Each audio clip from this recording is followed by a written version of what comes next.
right. Good evening. It's the Midnight Citizen Live. I'm your host, Mike Booty. Thanks for joining in tonight. I got some money for you.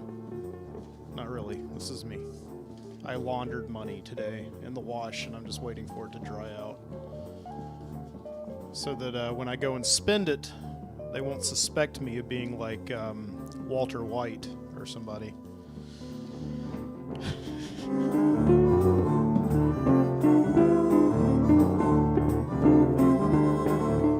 So we'll be getting going with the show here in just a minute. I've got some trying to do some last minute preparations. I was going to be in here a little earlier tonight, but I got into a movie with my wife. We watched Ad Astra with Brad Pitt. It's like a space movie. Brad Pitt plays like a space hero or whatever. So that's what we did, and yeah, but it's a couple minutes after 11, so I'm gonna play some more music for you and get things started, and go make myself a cup of coffee, and we'll be getting started here in about the next, I don't know, 10 minutes or so.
So if you're watching, feel free to comment there in the comment section. I have the everything open on this computer right here on this computer I've set up to just monitor. I have this problem every single week with my microphone. Look at that thing. Good grief. Man almighty. So I know it's very phallic. I know it's like I've got a limp mic here, but okay, look, it's staying up. Okay, that's good. So if you are watching, feel free to comment. There's a bit of a lag on my end. If you comment, I should be able to see everything in real time. But there's about a 30-second or so delay on my live stream monitor right here on this Chromebook to my left. So, yeah, no, just feel free to comment. I can't promise that I can answer comments in real time because I'm going to be doing a show. But I will definitely be checking things during like music breaks and during the video store segment I've got coming up, and yeah, I'll be checking that out. So, all right, I'm gonna go make a cup of coffee, and you just sit here and enjoy the music, and I will be back promptly.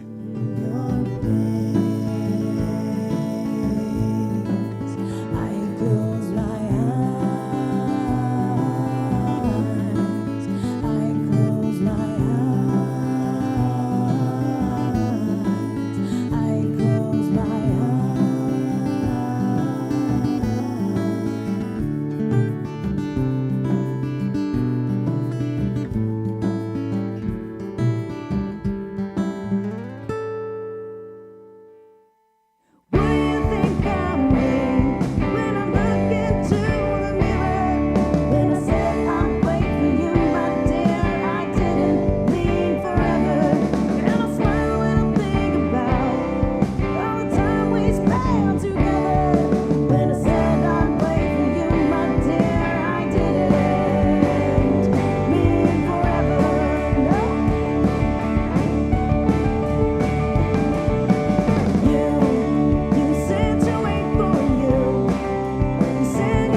Really Big Shoe coming up tonight.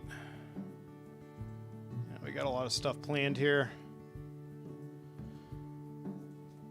Going to be talking a lot about tonight about nostalgia, which is kind of a popular topic over here at the Midnight Citizen Show.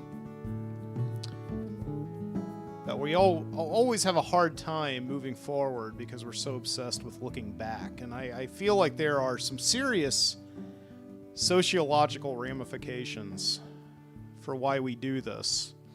And the consequences are important. As I'm multitasking and opening up my recording software, which I've been nostalgically relying on for years because it's what I've always used, and it keeps failing me. The last 2 weeks in a row, my recording software's failed me, and I've had to rely on ripping the audio from the live stream broadcast.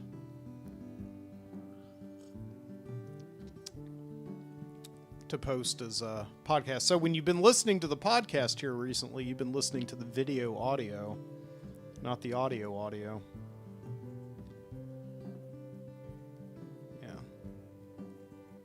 So I'm going to start that up.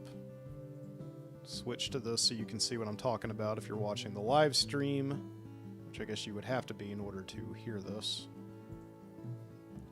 Yeah.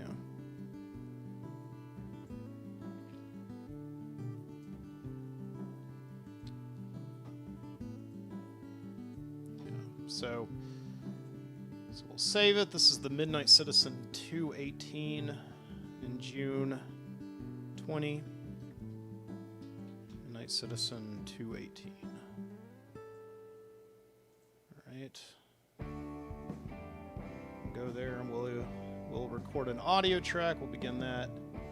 And yeah, hopefully I won't have any problems with this week. I've just been having the last 2 weeks I've gotten to the end of my shows. They've been long shows too, you know. They've been 2 hours, 2.5 hours. And I've gotten all the way to the end of it.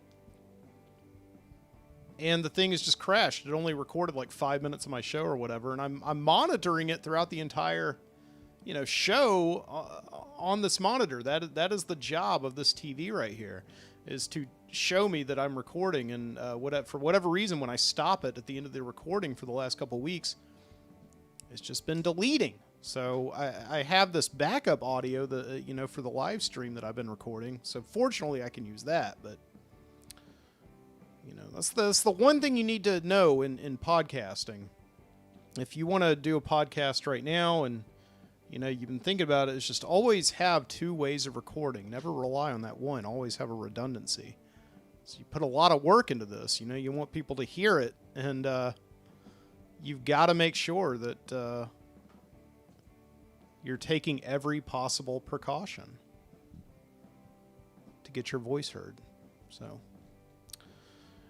All right, what else do we have other than nostalgia tonight? So, yeah, we've got... I'm going to talk about nostalgia and how it's kind of affecting our reaction to this coronavirus now that we're going into the 4th month of this business.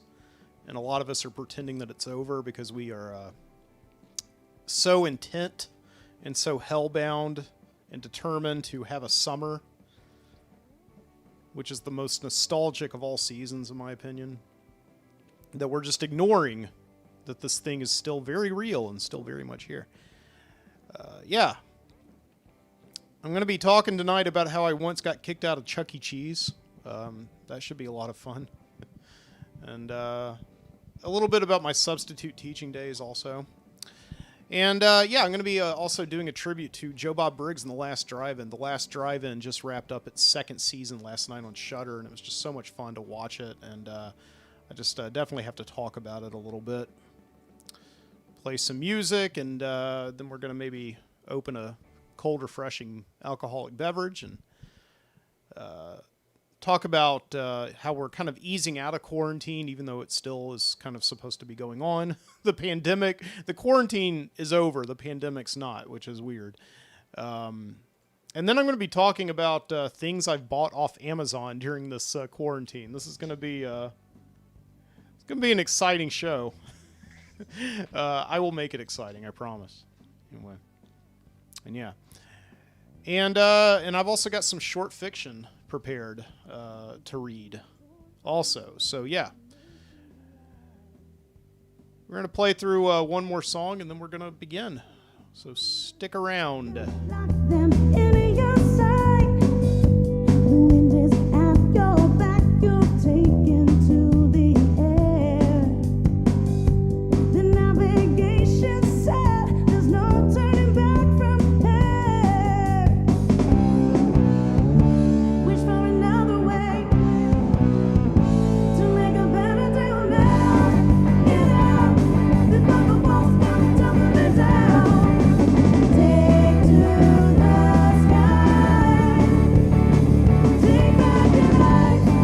Get out before the walls come tumbling down. Take to the sky. Take back your life.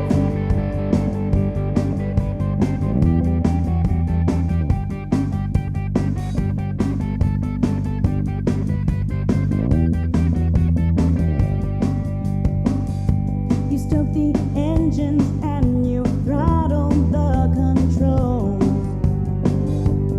Turn the starboard towards the end of the world. The cannons blasting in a clockwork symphony. Let's fly this airship to rejoin the cavalry. Wish for another way to make a better day now. Get out before the walls come tumbling down. Take to the skies. Take back your life. Get out before the walls come tumbling down. Take to the skies. Take back your life.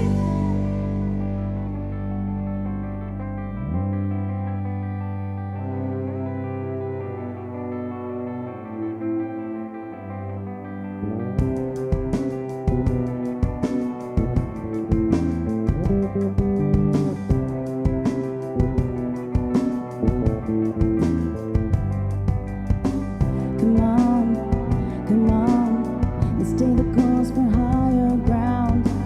Come on, and don't you dare look down.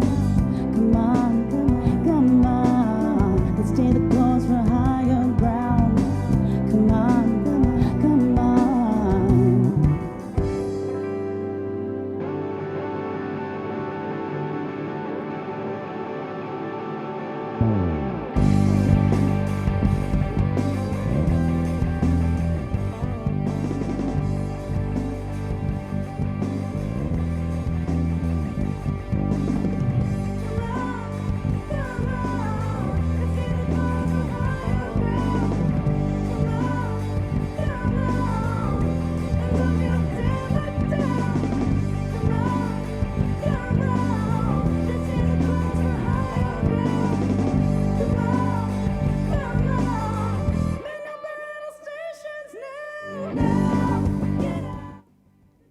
This is the last audio check.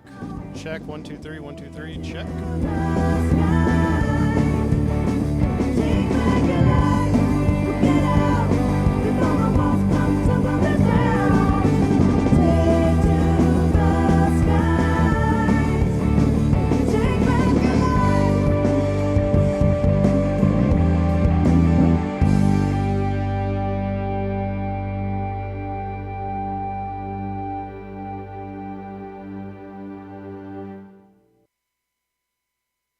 Okay.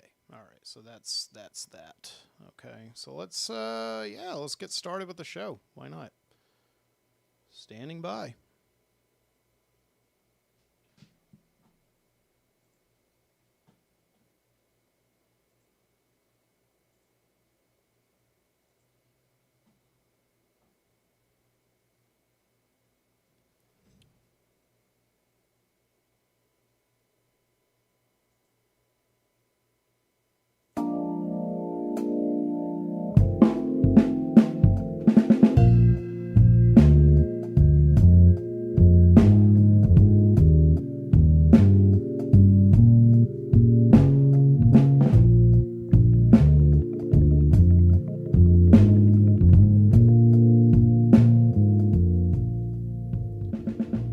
Gates thought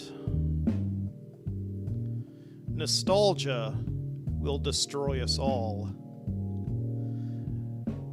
Not to be hyperbolic or anything, I just thought I'd say it.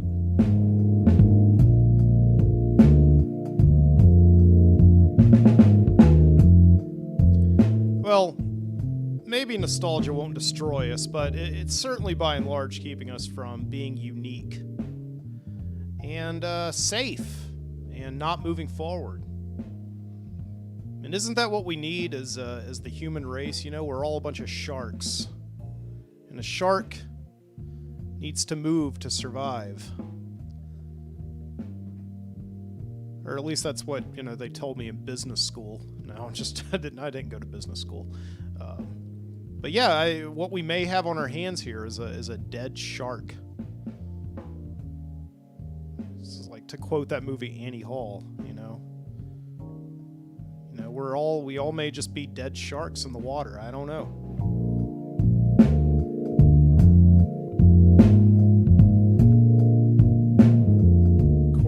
Sharks can't swim backwards. I may have just overextended my metaphor, but, you know, here's what I'm saying here. I've just been noticing so much that we really seem to be obsessed with looking backward, visiting our past, thinking about where we've come from, and not really thinking about where we're going. And this, I'm not the first person to say this. This is, by and large, this is not a revelatory thought from me tonight, okay? But it's hard not to think about these things these days because we're in the middle of this pandemic, right? And the quarantines, by and large, seem to be lifting. And we can all come out of our houses again.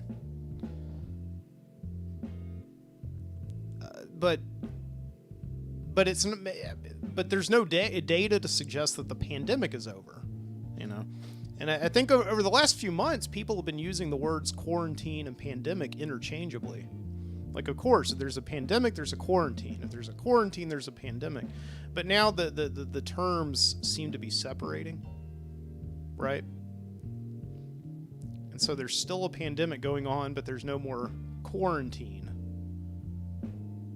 And I've talked about this in the past few weeks. I mean, how can I not? This is the defining moment of 2020 and perhaps the entire decade. This weird time in the spring of 2020 when there was this new strain of virus that has just swept the earth and forced everybody inside and led to all these deaths and you know, and for a while people were just kind of treating it as like something that's going to go away, or even as like a novelty. People were kind of pretending that the quarantine was cute and they were going inside and taking cute pictures and posting on Instagram. Look at me, I'm climbing the walls, right? And now that summer is here, we seem to be pretending that this is over. And I've been watching television and advertisements this week, and the advertisements seem to be telling us that it's over, right? And there's this one particular commercial for Yingling, you know, beer, which I like Yingling beer. But I hate this commercial because it's telling everybody, we welcome you back. Welcome back. Come on back to the bars. No, don't do that. Don't go to the bars, okay?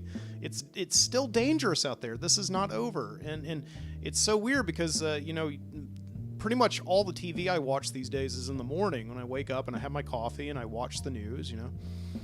And the news is saying, at least here in Alabama, that we're far from over. We're far from done with this thing.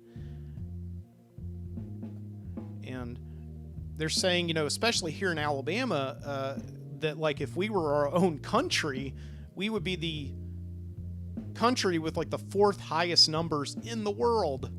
I don't know if that's true or not, but nevertheless, I still am looking at the statistics every day, and we've gone up in Alabama every single week for the past 3 weeks that we've been lifting these restrictions. You know, as I'm sitting in my studio right now. I'm looking outside and watching all these people go down to the bars of Lakeview. There's 2 people out there right now walking down there, going to bars without masks on, pretending this whole thing is over. It's not over. You know, but there's one thing that you don't mess with when it comes to America. You don't mess with an American's summer. You know, Americans love summer. And to many Americans, summer is the most nostalgic of seasons. You know, they do things in the summer that have been, you know, that have been dictated to them by years of romance, going to the beaches and splashing around in the ocean, and going to the mountains, going on that great American road trip. All these things they've been doing since they were little kids.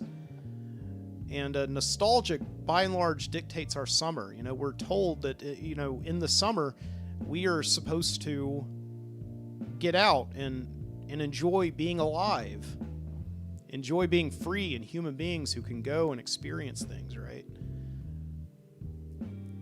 And you know, even me, I'm having a hard time right now with my summer because, you know, I'm a teacher and I get summers off, and every year for the last I don't know, 5 or 6 years, my wife and I we've gone on vacations, and that's missing from this year. And I was just thinking today, like, this does not feel like mid-June. It doesn't feel like the summertime. What's going on? It's because I haven't been camping yet, you know. And I'm heavily considering breaking some of these, you know, breaking some of these restrictions. You know, and doing these things. But I keep telling myself, no, this is not over. This is not over. So yeah, you just don't mess with Americans in their summer, and that's why they're all coming out now and saying that this whole thing, it's all overblown, the pandemic is over, we can go out. You know, the news may tell us one thing, but the commercials are telling us something else. And I also think that we have this thing where we tend to believe advertisements more than we do the news, because advertisements tell us what we want to hear. And sometimes there's no real difference between the news and advertising. Okay? We all have this thing that, you know, America was once this place where there were freedoms, and you didn't have to wear a mask if you didn't want to.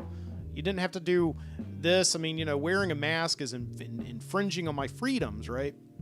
They didn't wear masks back in 1918.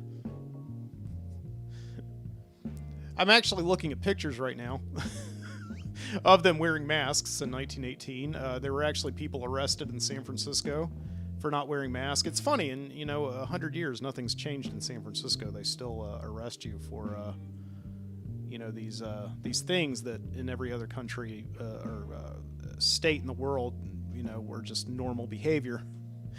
But yeah, you know, they. I was looking at some of this. You know, they arrested people for not wearing masks in 1918. So there was never this time in America where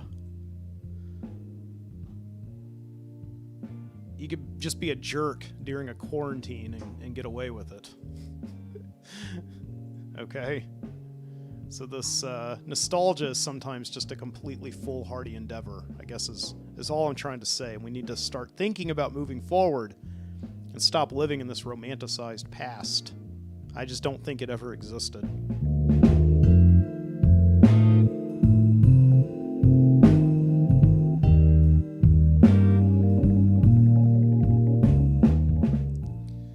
From Birmingham, Alabama. Welcome in. This is the Midnight Citizen Show. I'm your host, Mike Booty. Thank you. Thanks for joining me here. It's about 11:30 here, Central Standard Time on a Saturday night. It's great to have you.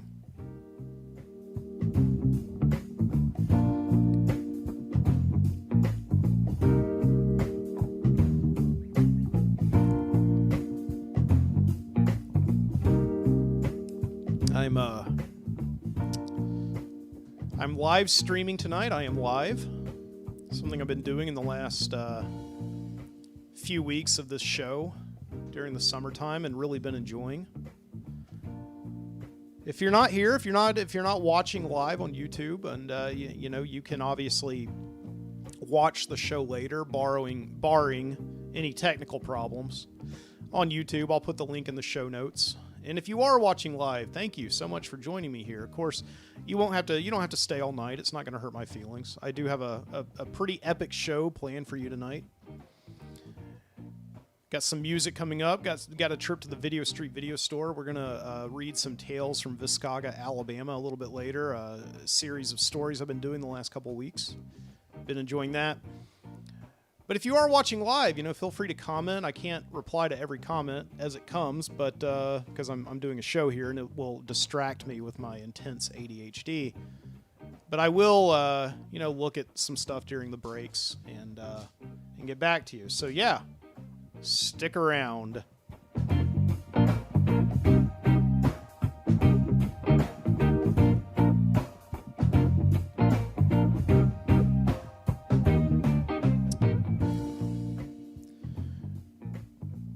Nostalgia kicked me out of a Chuck E. Cheese one time. You know, I think I was thinking about this whole thing with looking into the past and living in the past, and it's something that we seem to be conditioned to do from a very early age. You know, just thinking about where we've come from as human beings in our individual journeys, right? You know, learning things and wishing we knew things back then that we know now is an essential part of the human condition, and it leads us to sometimes just living our entire lives out of nostalgia, right?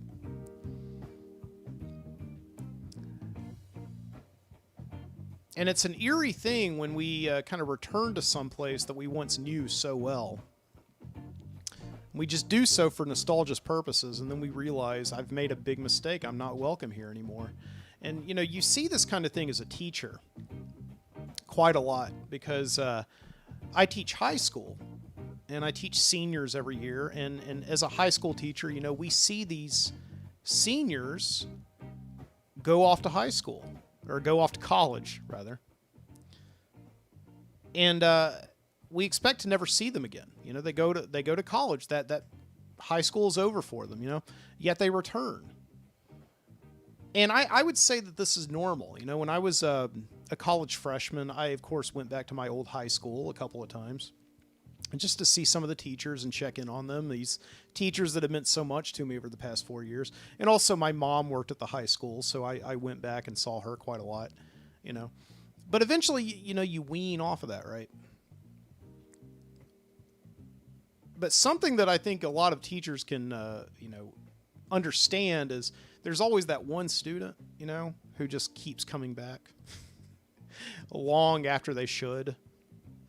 And I personally have not really experienced this yet, you know, but I think a lot of teachers can understand that. And my mom, having taught seniors for many years, certainly has seen that, you know. They need to move on, right? And they keep on coming back to high school, and it's like just overstaying your welcome. Okay, you're done. Move on. Go do something else, right?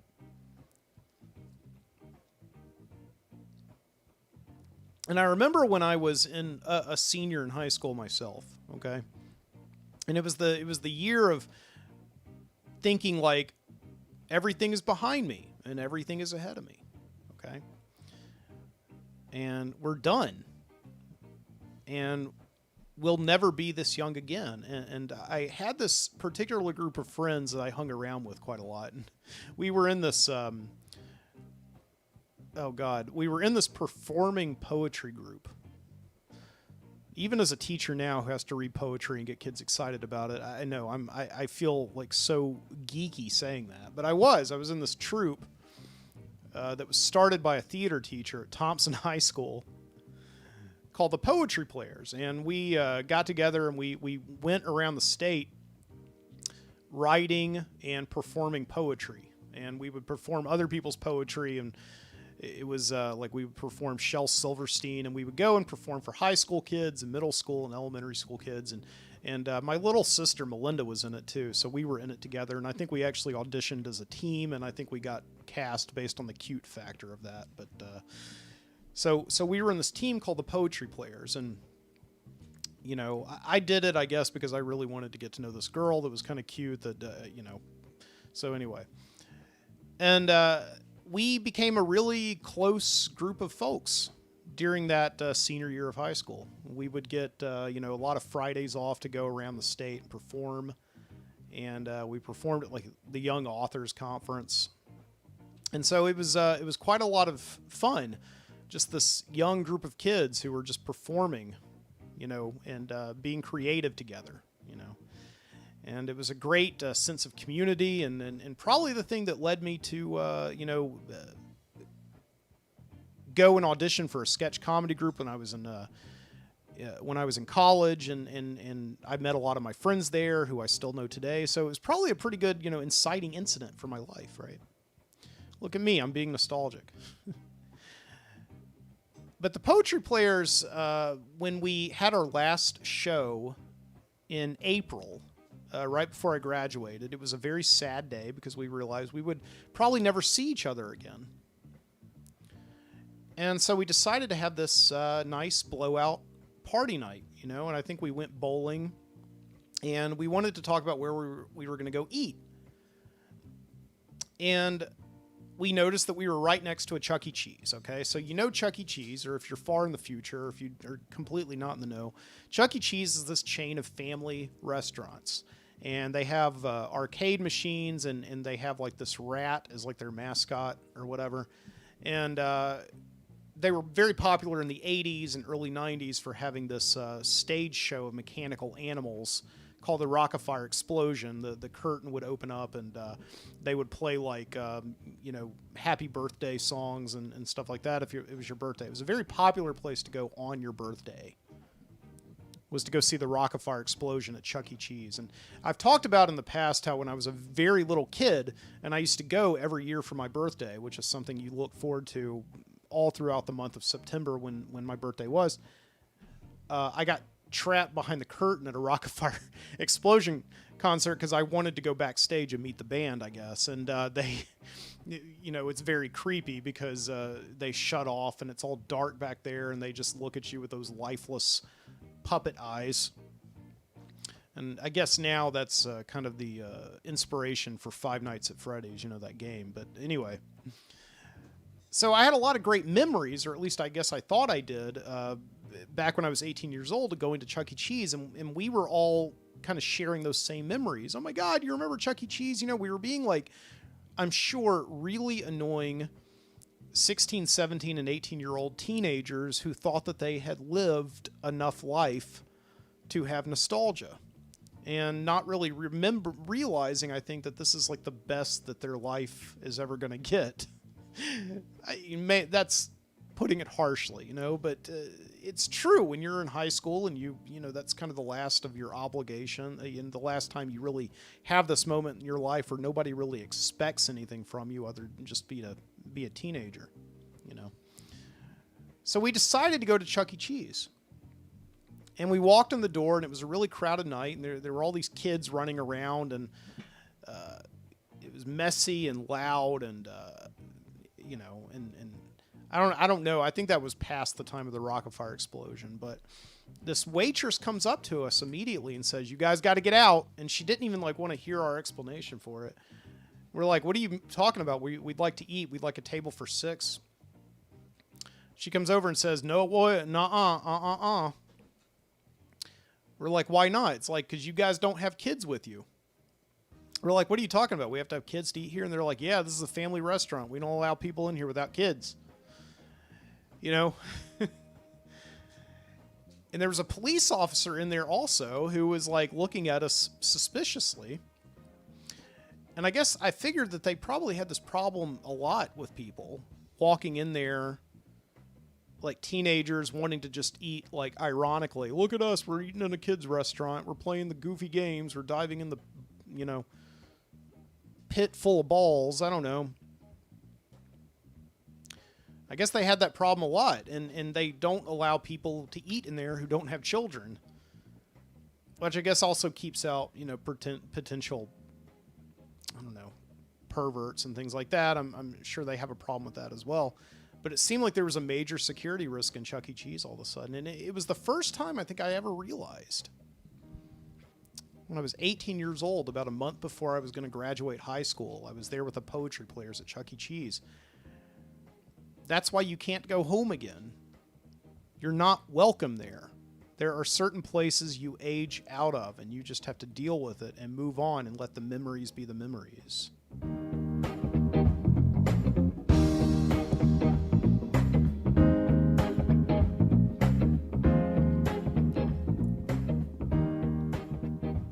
Yeah, it's that feeling of driving by your old house. You know, I was in driving around the city the other day with my wife, and she realized that we were a couple of blocks away from where she lived when she was a teenager. So we drove by her old house, and she completely almost missed it. Actually, the siding had been redone. It had been repainted. They had put up new landscaping. It's almost totally unrecognizable, you know. And we just sat out there, and she wanted to take a couple of pictures to send to her dad. So we did, but I kept having the sinking feeling that the people who lived there were going to come out and tell us to go away, right? Because she's not welcome there anymore, even though she grew up in that house. You know, she had buried a dog in the backyard, which she probably thought wasn't there anymore because they had re-landscaped the backyard and probably dug up the dog, you know. You know, there's this house somewhere out in Moody, Alabama, where I spent my childhood, ages 6 to 10, and I haven't been in that house in years, and I will never go in that house ever again. I'm not welcome there anymore. You know? So all I've got are my memories, which are fading a little bit more and more each day.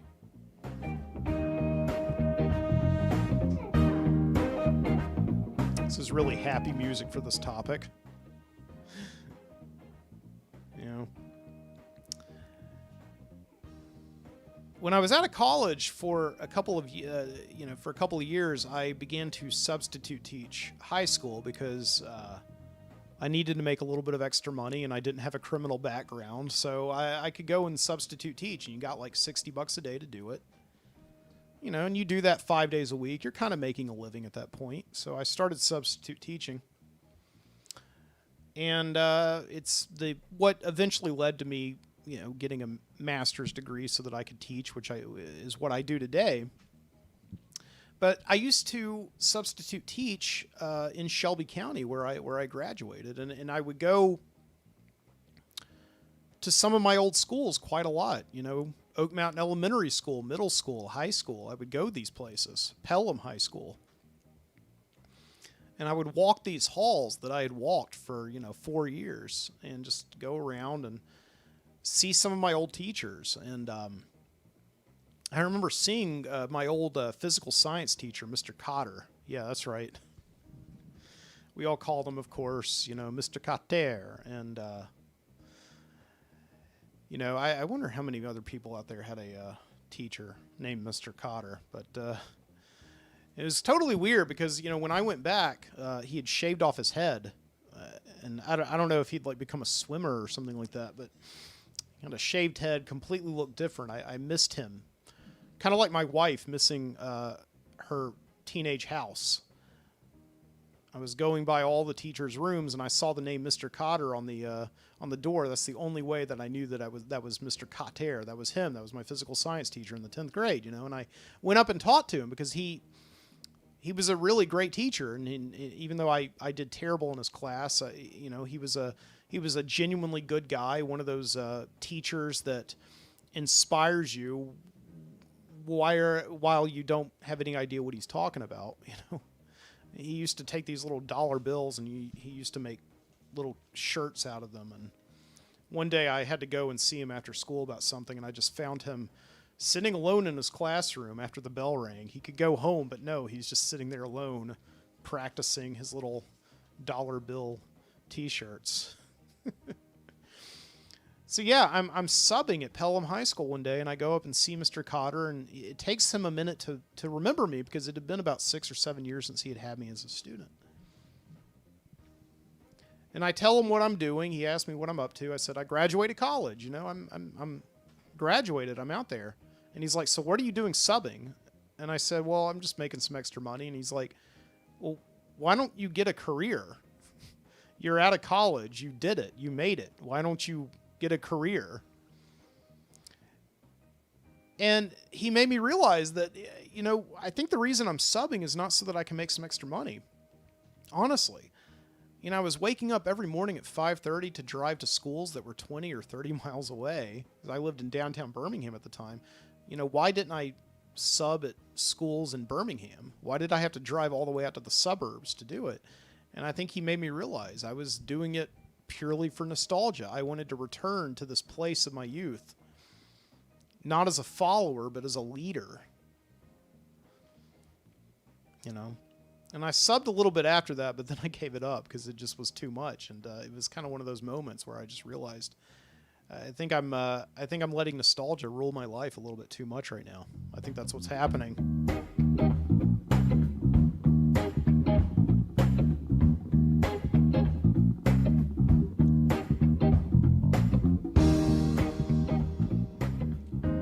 So yeah.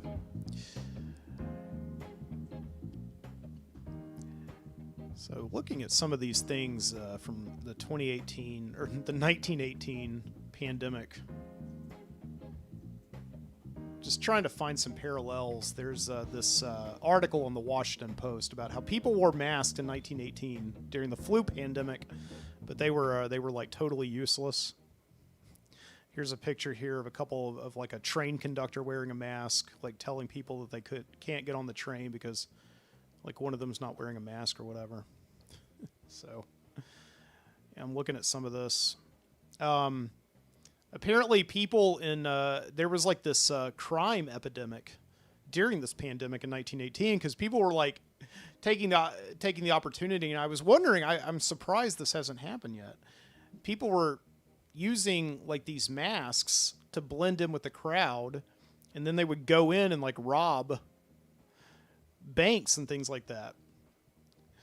So like that's what I was thinking, is that like how do stores know that they're not getting robbed by people walking in wearing masks? You know, do they just look for the people wearing masks who are also holding these, you know, big canvas bags with a money sign on it? I don't know. How does that work? And apparently, also in this article, it says a woman taking a train from Chicago to Pasadena, California, repeatedly experienced a break from sanity when she disembarked and beheld the masked city. Going into the city, apparently seeing like just everybody wearing masks and being just shocked by it. I love that. That may be the title for this episode, Behold the Masked City.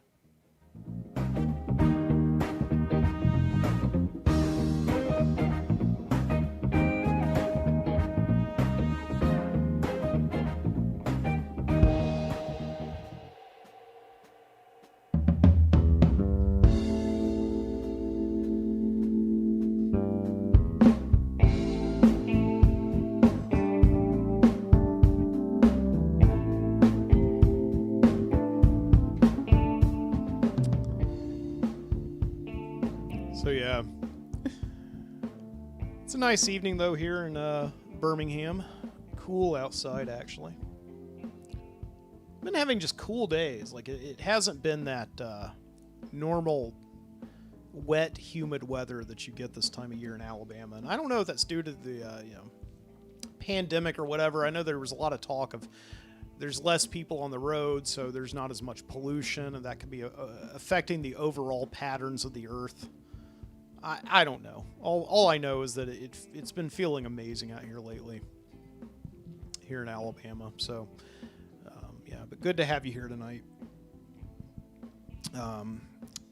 Yeah, last night wrapped up kind of a big thing, something that's been really big the past 2 or 3 months or so, and it was the last drive-in on Shudder, hosted by Joe Bob Briggs.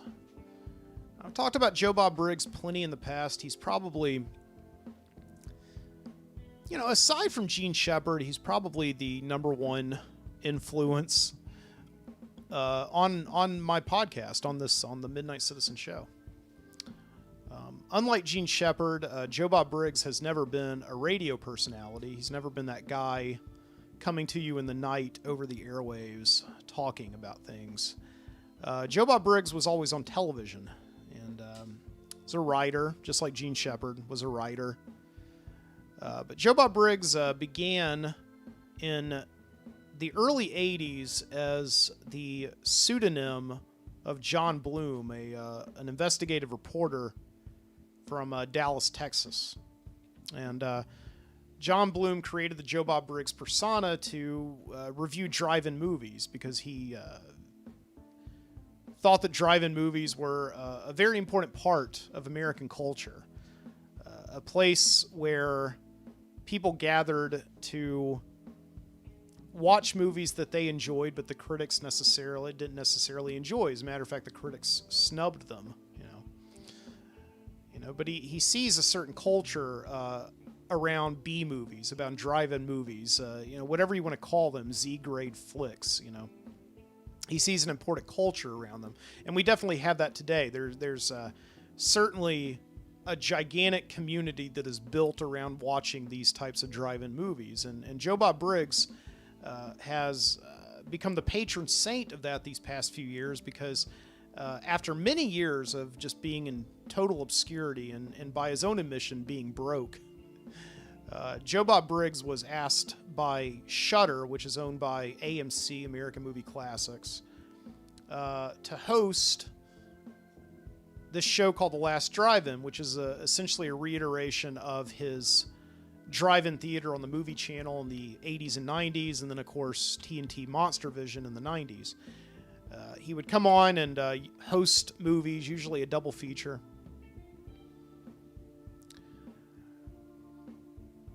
And he would show these movies, and then he would give drive-in totals, like how many dead people are in this movie, how many breasts are in this movie, and how many beasts, monsters, and he would just chalk it up, and then he would give a rating out of 4 stars, and then he would show the movie, and he would come in at commercial breaks, interstitially, and talk about the movie and give you information and facts. And of course, as an investigative researcher and a reporter, Joe Bob was just an incredible font of information.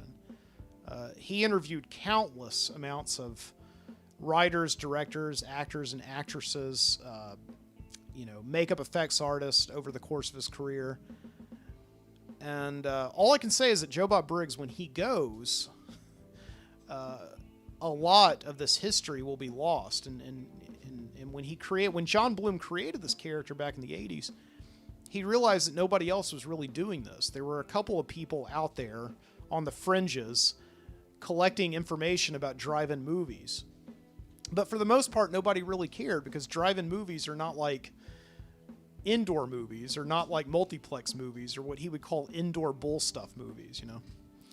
Drive-in movies are made to turn a quick buck. They're made for very specific niche audiences who enjoy exploitative elements. For the most part, they're made to be forgotten. But again, there just seemed to be this amazing and dedicated community of people that have sprung up that enjoy these movies. And in the early 80s, John Bloom was beginning to notice that. So he invented the Joe Bob Briggs persona, to popularize these movies and talk about them and catalog them and research them and write about them. And he's done a great service for pop culture, and has certainly influenced a lot of filmmakers as well, who love these movies and want to make movies of their own. We'll talk about that a little bit later, but yeah, Joe Bob Briggs, though, began hosting movies on Shudder in the summer of 2018, so 2 years ago. And he did a marathon. It was just supposed to be his, just a one-time thing. That's why they called it The Last Drive-In. And I was there. I watched the marathon with my friend Jason on his back porch with cigars and beer, just like you're supposed to watch those movies, you know. And as a matter of fact, we did not see the first 2 or 3 hours of the marathon because it proved that Joe Bob had this like sleeper cell level fan base, this dedicated group of people who just loved him so much and had been hiding in the shadows for years. And Shudder did not anticipate this much traffic around the show. And when the marathon started, the servers completely crashed, and it was about 3 hours or so before people were finally able to tune in. And it just became this huge event, that was covered by all the media and everything. And so we kind of knew halfway through that marathon that this is not going to be a one-time thing. There's an audience for this, and we got excited about it. So Joe Bob came back, and he hosted a marathon, or he hosted a season last year, and he hosted a season this year, and he just finished up last night's season. So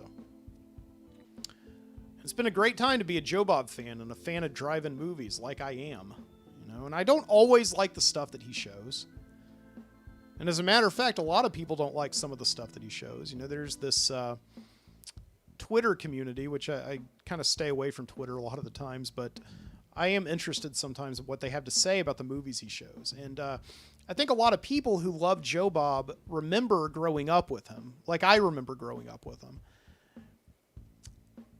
and watching Monster Vision on Saturday night. And a lot of the movies that he showed were these mainstream movies, ironically, because they were what was in TNT's library. He would show mainstream horror movies, big budget horror movies, like your Phantasm 2s and your Poltergeist. He would show these big movies and movies that anybody could go down to a video store and rent. But he would give commentary with them, and I think everybody really enjoyed that because he was making fun of movies that people knew. But now that The Last Drive-In is here, and Shudder is it's a streaming app designed specifically for horror fans, and horror fans are weird. They like weird, twisted, perverted types of movies, okay? And needless to say that a lot of the movies that Joe Bob showed on The Last Drive-In were quite polarizing. Some of them were very new horror movies, and a lot of people didn't like these new horror movies because they were like independent movies that nobody had ever heard of, but Shudder had the license to, so he showed them, I guess, to kind of promote them on the streaming app. But every single week, it was entertaining, but also a little disheartening to see people really lashing out at Joe Bob, saying this is not the Joe Bob I remember. This isn't Monster Vision. This isn't the drive-in theater. Why don't you show Friday the 13th? Why don't you show Evil Dead? This and that and that. And I just kind of looked at these people and I said, you have the wrong idea, that Joe Bob is not doing this for nostalgia. He's not doing this to make you remember the great days of your youth where you didn't have any friends and all you did was stay inside and watch movies on Saturday night, hosted by Joe Bob Briggs. He's first and foremost a journalist, and he's a timekeeper of horror movies. And horror movies are still very much alive, and they're going on. And he's trying to keep them alive, and he's trying to spread awareness about movies that people don't know about, not movies that people have seen a million times.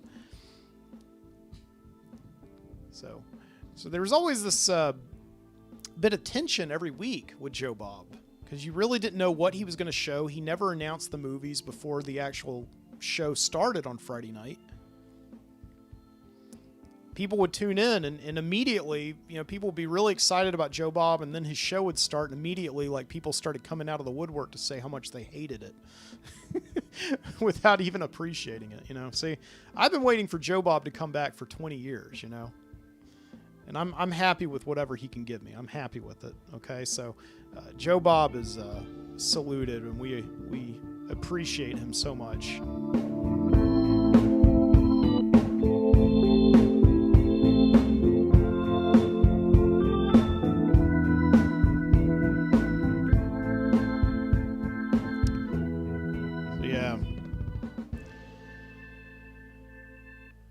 So yeah, but nostalgia though is one of those things though that is kind of affecting horror movies greatly. And I'll talk about this really quick before we go to a music break. But there's a little bit too much awareness, you know, in horror movies these days. Too much self-awareness, and I think it kind of started with that movie Scream back in 1996, where you know all the kids were kind of aware that they were in a horror movie, and they were aware of like the rules that you can't have sex or else you'll die and all that stuff, you know.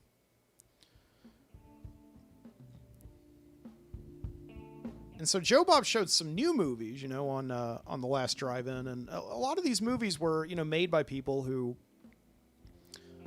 have been inside watching horror movies most of their lives and not really having experiences of their own, you know, those experiences that inform original, unique storytelling.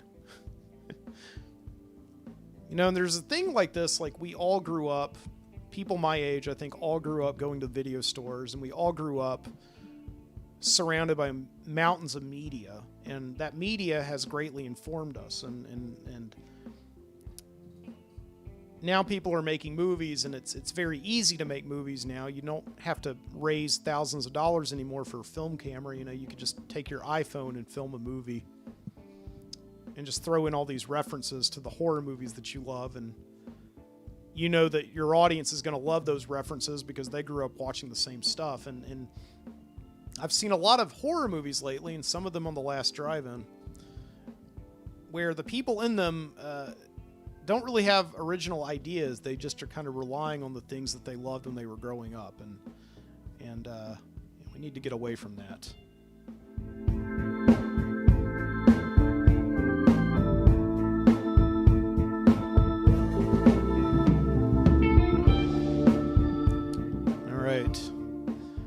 I'm going to step away, use the bathroom, get a beer, and in the meantime, enjoy this music break. I'll be back in a flash.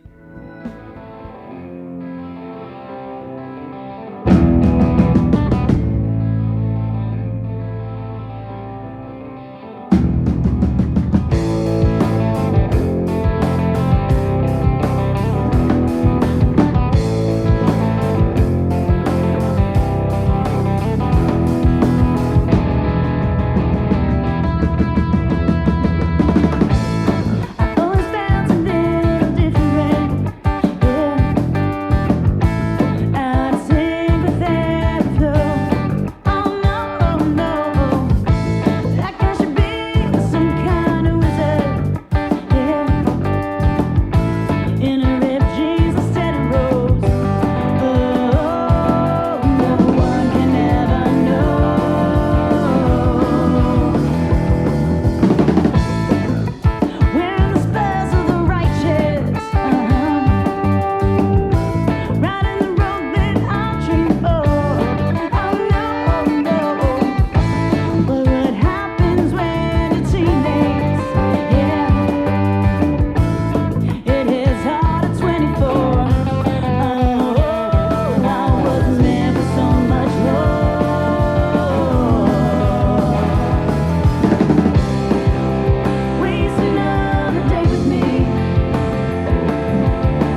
make it on the next one. Waste another day with me. We'll make it on the next one. 'Cause I'm a suburban. I'm a suburban. I'm a suburban. Outlaw in my mind.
toast to my lovers and all their sweethearts. May they never meet.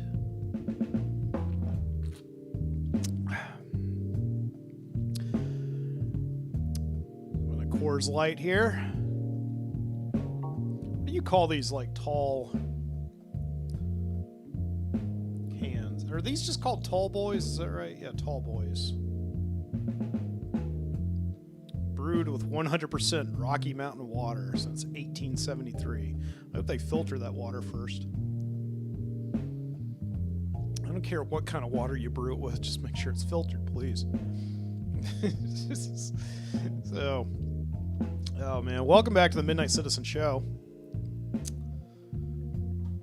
With your host, Mike Booty. Hope you enjoyed that music break. We had a song that we played on the show before, a song called Suburban Outlaw by Forget the Whale from the album What I Tell Myself. Yeah, I like that song. After that, we had Surfing Day, an instrumental. I always love playing surfing music this time of year during the summer. That was Marcos H. Bolanos from Unchained Melodies, Volume 2. It's a concept album. Hope you enjoyed that music break.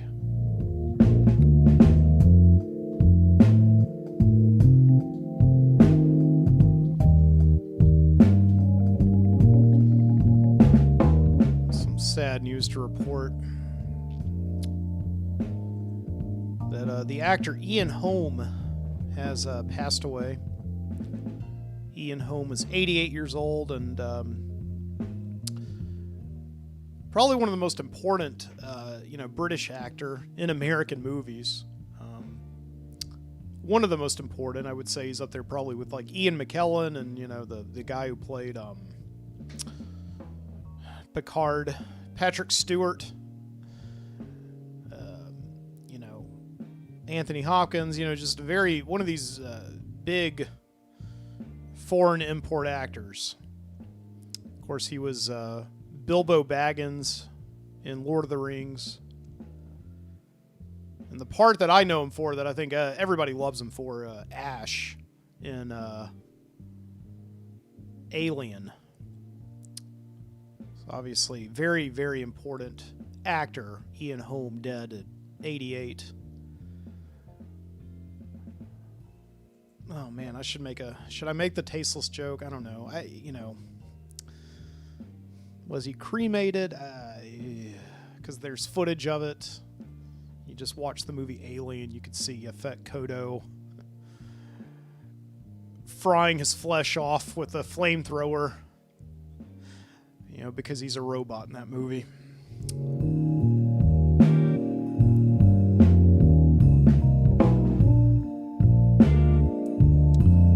don't know. Should I make that? Am I the most tasteless person on the internet right now? For making that? I'm gonna type it into Google and see if anybody's made that joke yet. Ian Holm cremated. Oh God. Nope. It doesn't say anything. Nobody's made that joke on the internet, according to Google.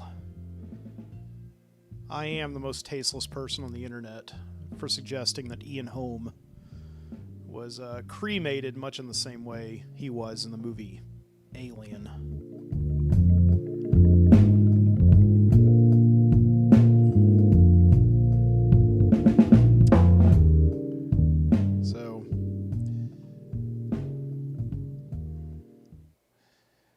Yeah, no, I want to say, by the way, that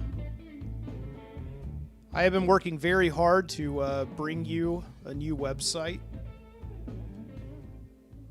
for the Midnight Citizen Show. It's at mikebooty.com/The Midnight Citizen. You can find it there. I've been working this week on archiving all of my old shows. Of course, all my old shows have been archived for quite a while now on archive.org, but I've presented a sexy way, if you want to call it that, to link to all the old shows so that you can actually see the show notes. When you go to archive.org, you could just see the show and how long it is. You have no idea what that show's about. So now if you go to the Midnight Citizen Archive, which is at mikebooty.com/archive, you can actually see covers of all the old shows. It's called back issues. It's just like if you're looking through like an old rack of back issue magazines, you can see the covers. You click on those covers, they'll take you to the Overnightscape Underground, where I've been hosting my show now for 10 years, onsug.com. And you can see all of those old show notes and go ahead and just play right there on the Overnightscape Underground. So check that out. I've also got an RSS podcast feed now. I'm up on iTunes, Stitcher. I think I'm up on Google Play Music, Podbean. Yeah, there's a lot of different ways that you can download the Midnight Citizen show. Just go onto the podcasting app of your choice and type in the Midnight Citizen. And if I'm not on a podcast app that you like, then tough luck. But go ahead and email me at mikebooty.com, mikebooty@gmail.com, and I'll make sure that I submit my RSS feed and I can get up there so that you can download me, okay?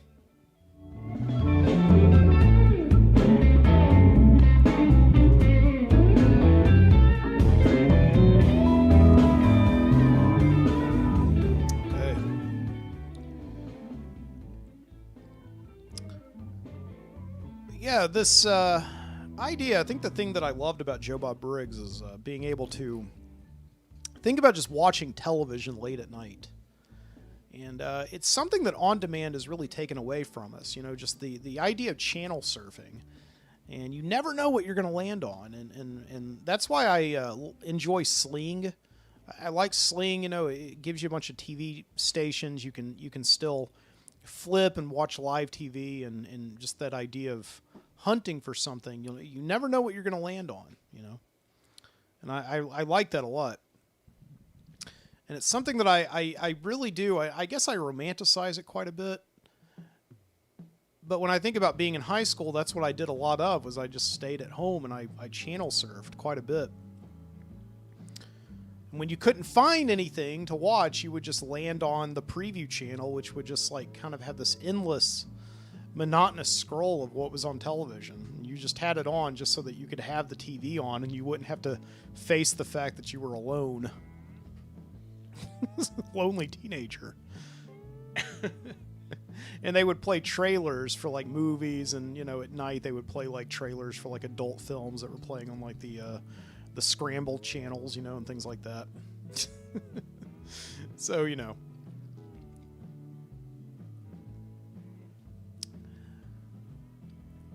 But, you know, Joe Bob was one of those things, you know, Monster Vision was one of those things that would always, you know, you had to know about Joe Bob in order to watch him, because I remember on the preview channel and in the TV guide, you know, back in the late 90s when I was watching him, they would never tell you that Monster Vision was on. They would just tell you the name of the movie.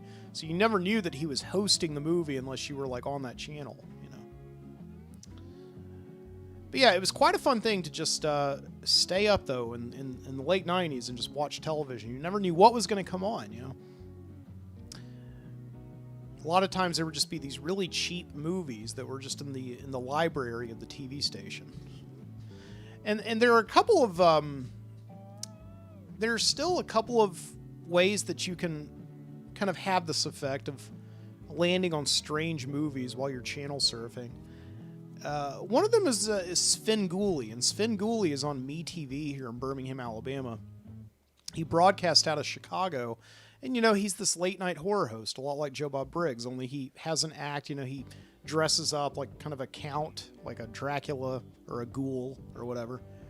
And he hosts horror movies, and he gives you facts about the movies and all that stuff. So, and lately, Svengoolie, you know, is doing shows in quarantine, so he's in this with us. You know, he does shows from his basement, and he just puts up a green screen behind him and tells you that he's in the ghoul cave or whatever. So I was watching that earlier tonight. They were showing a movie with Boris Karloff called The Man with 9 Lives. So I was watching some of that. You know, I eventually got bored and I turned off the television. But it's nice to know that it's there, you know. And that's the thing with nostalgia. You know, we always think about the things that we just always thought were going to be there, you know. And the trick is just trying to appreciate every bit of our lives, because it, you know, everything that we have and everything that we enjoy and makes us happy can just be ripped away from us at a second's notice. You know? And then there's another channel called Comet TV, which is on Sling, but it also airs here locally in Birmingham. And Comet TV shows a lot of old science fiction and movies and horror movies late at night. But to be honest with you, like, they were showing a Godzilla marathon last Sunday, and I was like, this is fantastic. I'm just gonna like chill out here on the couch and, you know, drink a little whiskey and just like zone out to Godzilla movies. That's the only way I know how to watch a Godzilla movie. I've never seen one of those movies from beginning to end. You know, because they're all kind of the same. I probably have some Toho fans who disagree with me adamantly right now, but that's the way I feel about it. But, you know, honestly, Comet TV, though, is unwatchable. And I'll tell you why. It's because they have these commercials, and the commercials are not the problem. I can deal with commercials, but they're all ads for victims of child abuse. And I don't want to downplay that. I'm glad that victims of child abuse are being advertised to, and they're telling you to seek a lawyer. And if you were ever in the Boy Scouts or the Catholic Church, you know, that's who they advertise to, people who were abused by priests or scoutmasters. But I guess they're all watching Comet TV because, like, it's like every time you watch Comet TV, it's like Godzilla running into power lines for 20 minutes. And then they cut, and it's like 20 minutes of, you know, victims of child abuse commercials. And it's just unwatchable. I can't watch it anymore. It's just painful. It really brings the mood down, man. And I'm not trying to be smug about this or anything. But yeah, you don't want reality when you're being nostalgic and watching television at all.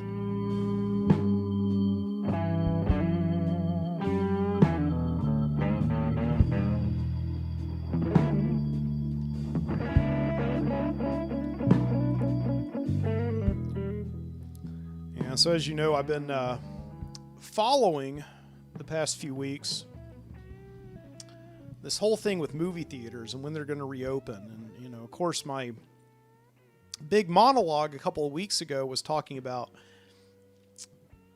would I be okay if movie theaters didn't survive?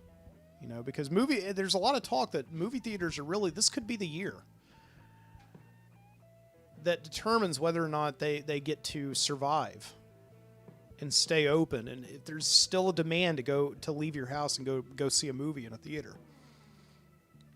Kind of like, I would say 2006 maybe was like the deciding year for video stores. You know, when Netflix started taking over and you no longer had to leave your house to go rent a movie. And so there's been some news this week about movie theaters reopening. And how they're going to deal with this pandemic that is still, as we've established, still very much alive and still very much going on. So yeah, I got a couple of articles here I'll just kind of look at. The two big chains that apply to Birmingham are AMC and Regal Cinemas. So we'll look at these. And since we're talking about the movies here, I'm going to have some milk duds here while I look at these articles.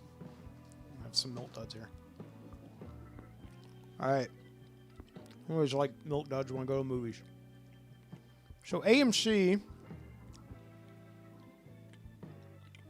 announced Thursday that it is set to reopen its more than 600 U.S. theaters next month.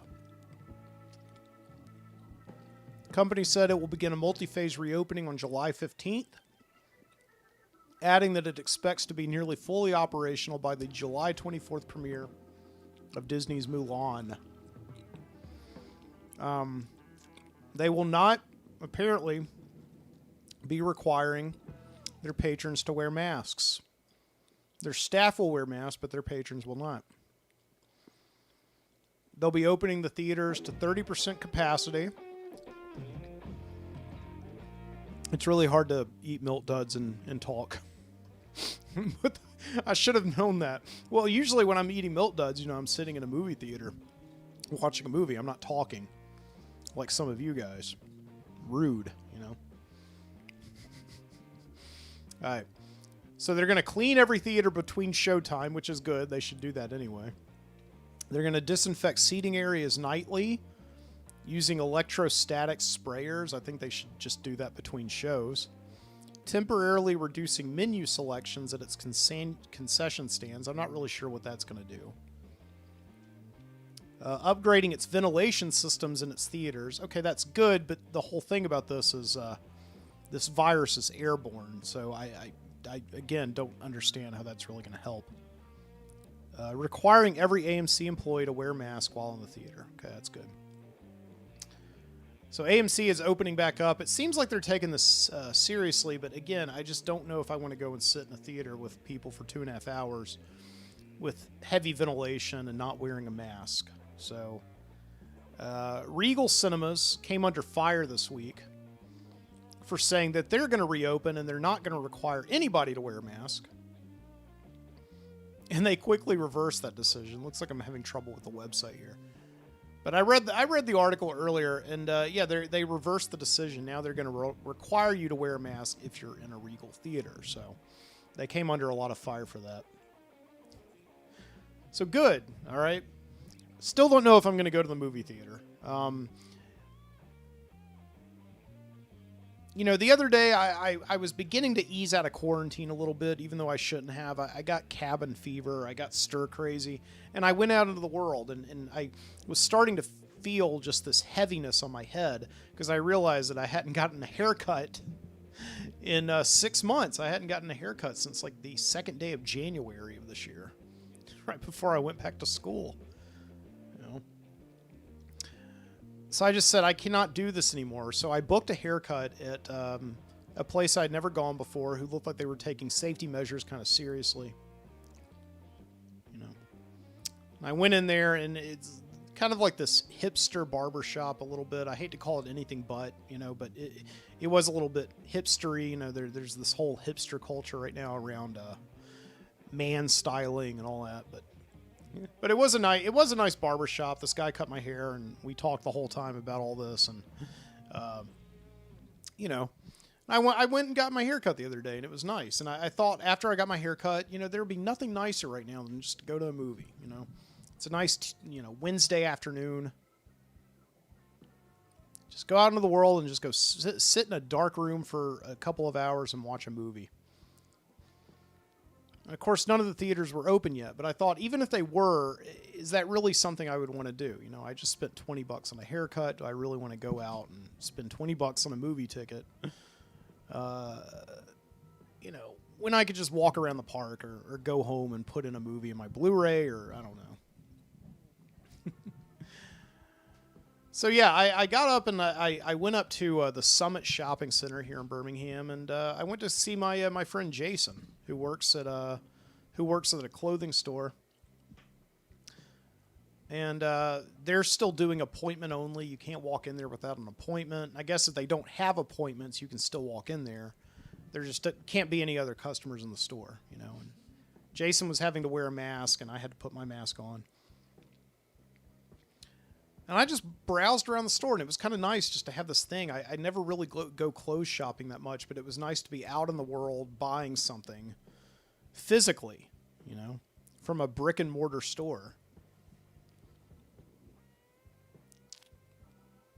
And I bought a shirt. He sold me a shirt.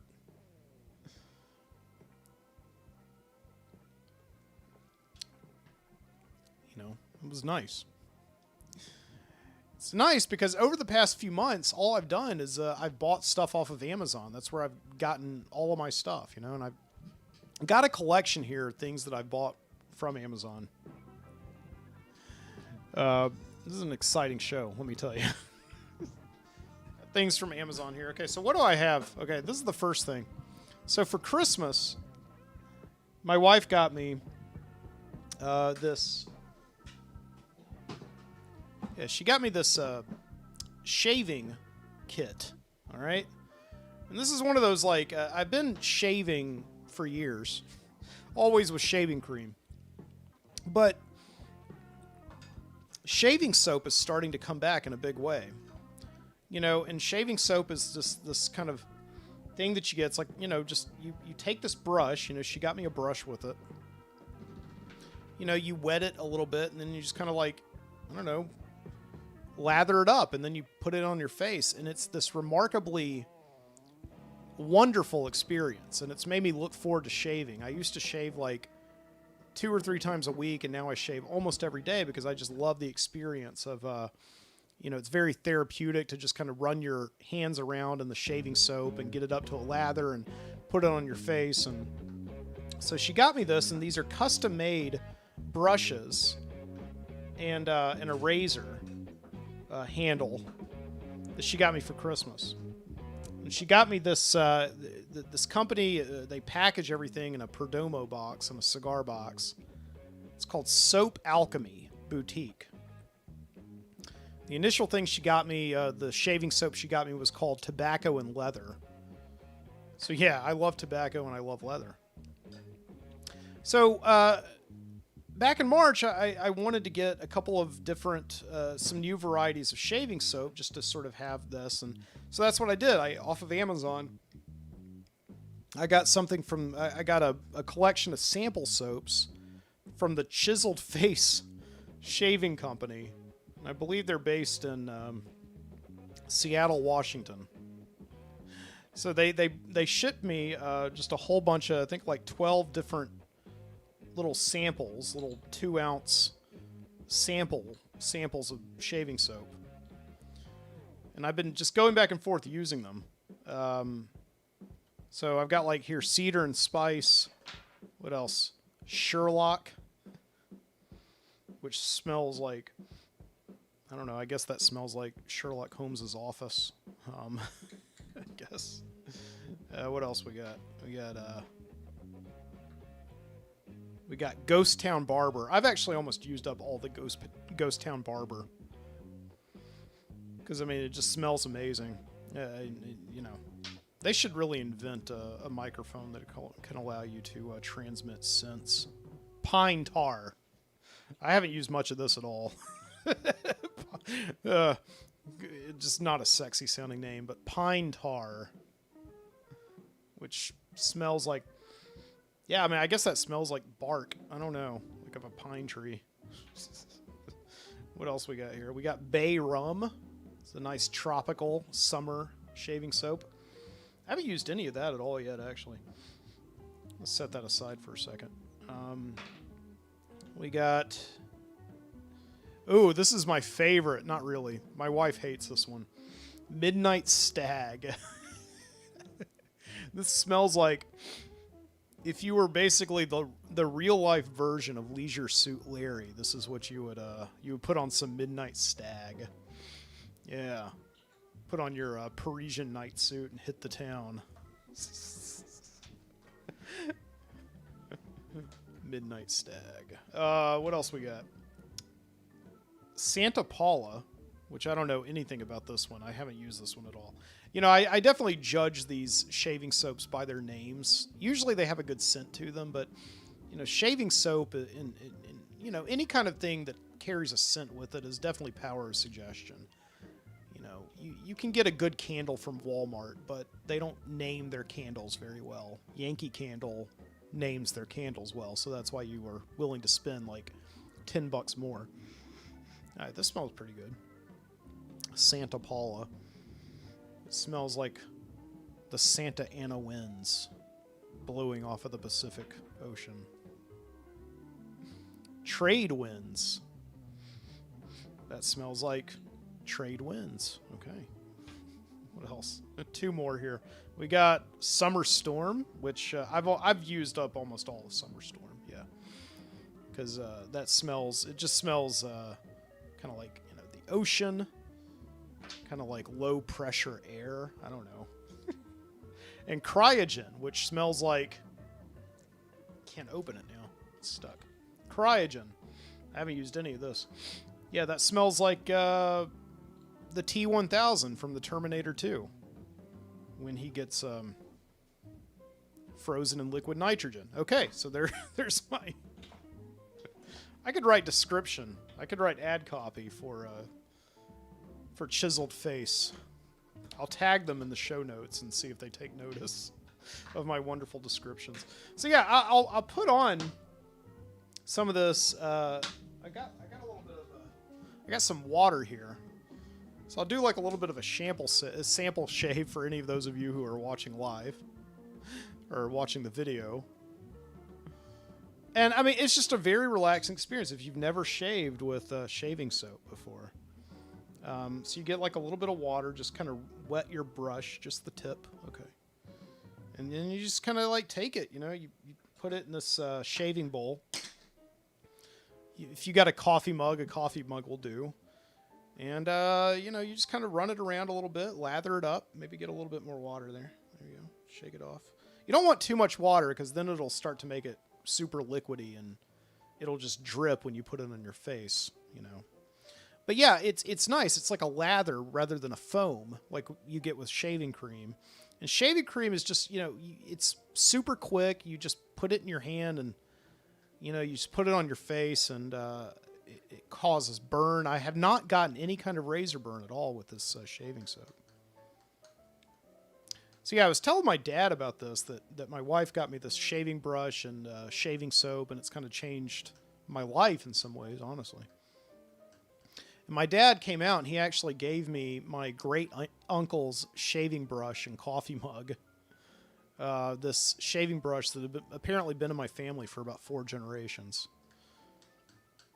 And it's interesting, because it's kind of like the way that, like, I don't know, your grandfather shaved or something. This classical manly approach to grooming yourself. So put it a little bit on it. Yeah. So there it goes. Yeah, it just feels amazing. Feels good.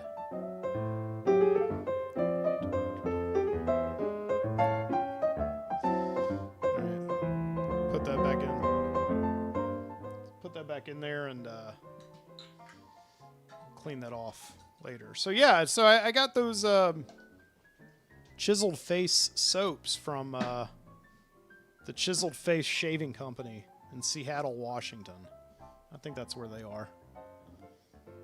So that was something I bought off of Amazon back in March. It was good. Good purchase.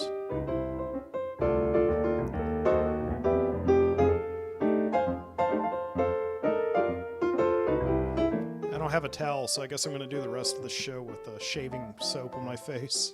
So, all right. So what else do we got down here? What else did I get off of Amazon? So I got some books. I've been having to do a lot of summer reading because I made a summer reading list for my students, and even though I've read some of these books before, I still find the need to read them so I can talk about them with the students when they come back in August, so they won't think I'm a hypocrite for signing them books and not reading them myself. So yeah, I got like Jurassic Park by Michael Crichton, which is something that I've talked about that on the show in the past. My favorite book from middle school. And reading it again as an adult, it's good. It's just as good as I remember it. I had to read The Comedians by Graham Greene, which was decent. It was it's a book about Haiti in the 1960s under the rule of the dictator Papa Doc, Francis Papa Doc Duvalier. And I assigned this book to my students. I always put a plant on my summer reading list every year, a book that the students will not read. And I tell them that you will not read this. This is just a challenge. Some of them read it anyway because they want to take a challenge, So it's good. It's reverse psychology, right? And then No Country for Old Men by Cormac McCarthy. I got this off of Amazon as well. This is a good book. If you've seen the movie, don't think that you've seen the whole story. I'm very familiar with the movie. But the book actually has a lot more information in it that will add to your enjoyment of the movie. So I would definitely say check those books out. Yeah.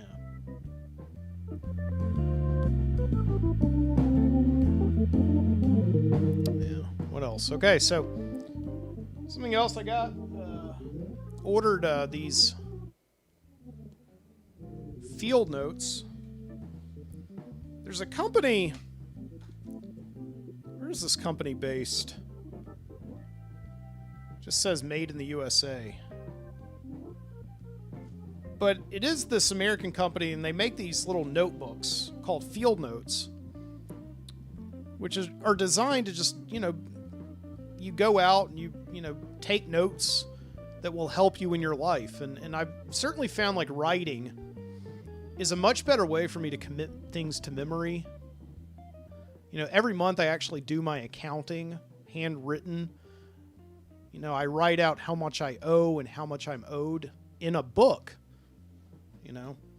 And I find that it's actually really useful because it commits things to your memory a lot more, and it makes things a lot more urgent to you and stick in your mind than if you just put it on a computer. This may not work for everybody, but it works for me.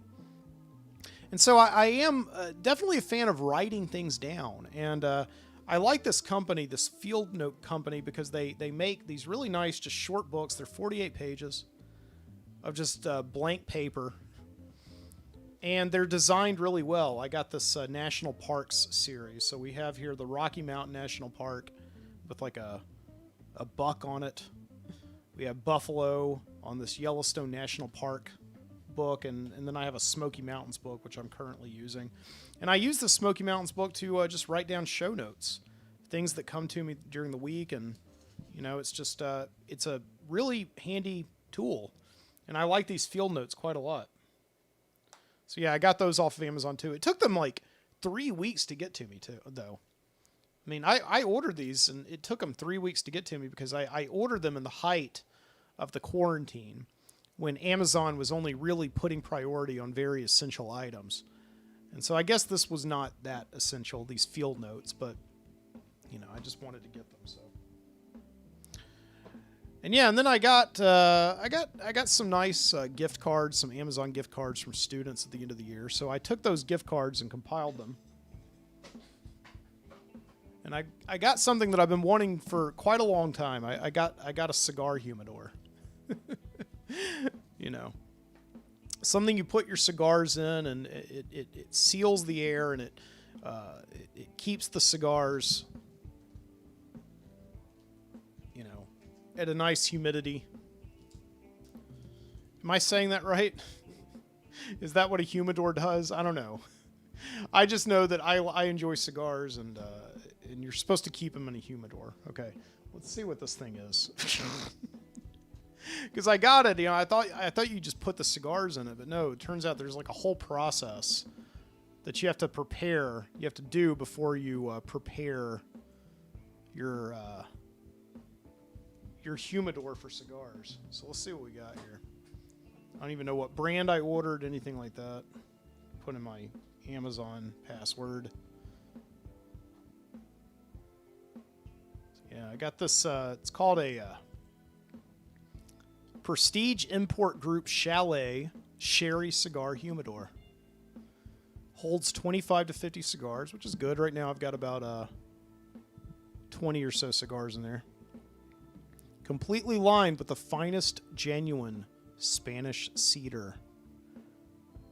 A hygrometer and humidifier included. So I've got this little temperature gauge that tells me, like right now it's 60 degrees in there. Is that right? In the hydrometer. A scratch resistant felt bottom. Yeah. So yeah, but I mean, I did have a need for this. I didn't just buy it because it's something that like somebody told me that I need to have. Okay. So like the idea is that I get these cigars, and I get quite a lot of them. I get them online, and you'll get like, I enjoy getting these like Kaneko cigars, which are like 20 of these for $20, which you can't beat. And then I enjoy getting some nicer cigars along with the order, like these Rocky Patel Edges. Okay. And then you put them in a box, and the idea is like you can't really have them sitting out in like your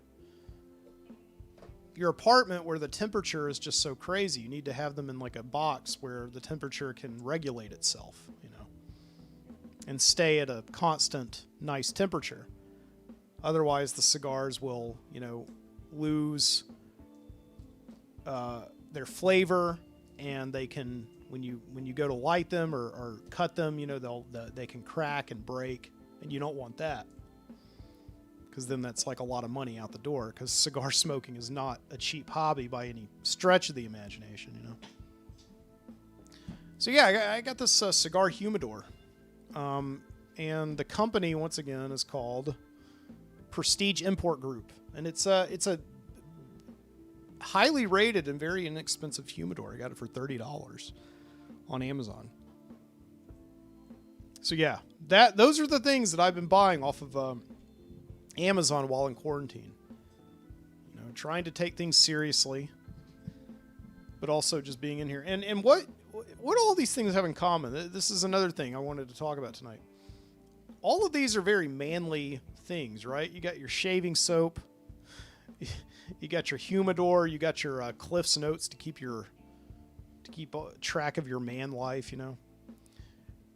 There's this just interesting obsession that I think we have lately with returning to this state of manhood, because it seems like we've lost something along the way, where people in my generation, they grew up playing video games, and those video games like matured with them, and a lot of the stuff that we have today, the entertainment that we have today, are really just new incarnations of the stuff that we loved when we were kids. And there's certainly the illusion, I think, of arrested development when it comes to thinking about men, you know, in their 20s, 30s, and 40s.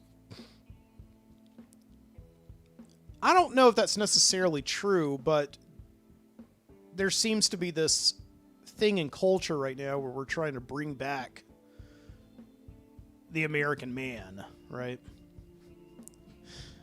So I'm surrounded here with a bunch of stuff that I bought on Amazon, not knowing that I'm trying to reinvent myself, I guess, as like a man or something. I don't know.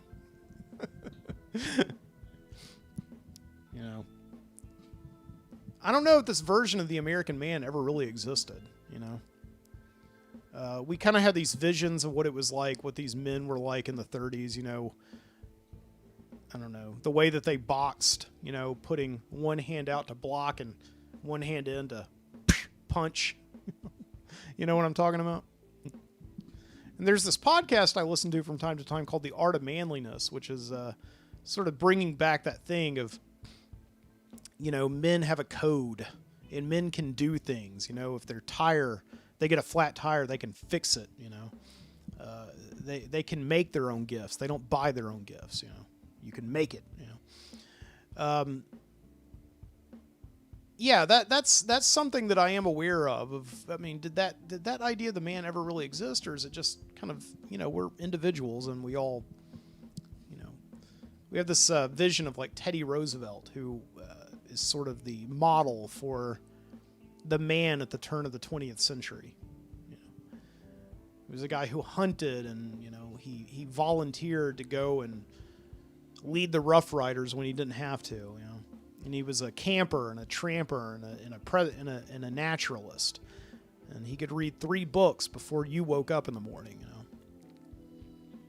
And we, you know, I think there's this thing of like how men have lost this DIY quality, and we're trying to bring that back.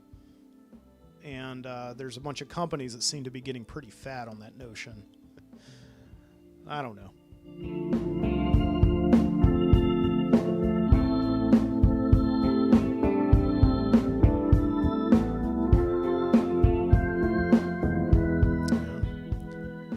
Well, let's take a break here for a minute so I can go clean the shaving soap off of my face. And yeah, while we do that, let's take a trip down to the Video Street Video Store. Got some good videos lined up for you tonight, so enjoy this, and I will be back in about 10 minutes.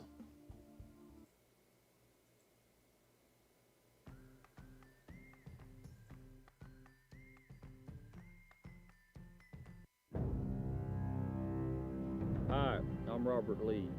I own Cullman Liquidation. I sell mobile homes. I'm not going to waste your time. I'm going to tell it just like it is. These are mobile homes, not mansions. They come in 2 pieces. If that's what you're looking for, that's what I got. They're used. Some of them have stains. We cover that up. She decorates them. She sells them. These guys help me move them.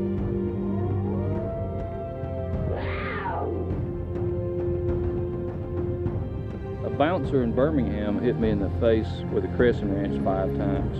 And my wife's boyfriend broke my jaw with a fence post. So if you don't buy a trailer from me, it ain't gonna hurt my feelings.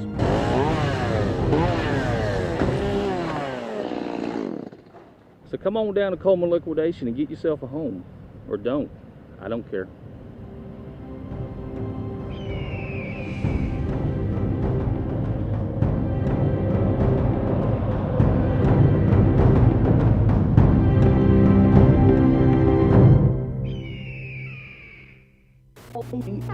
I love local commercials.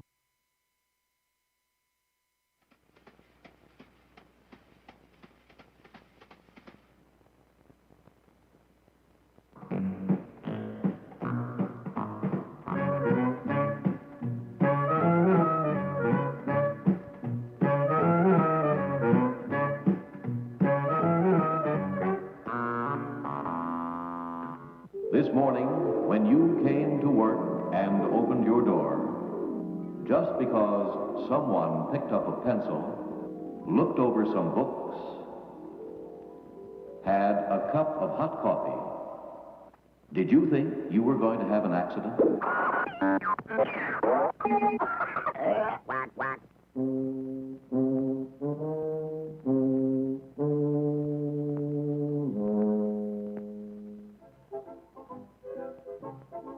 No one plans on having an accident, least of all this pretty little thing.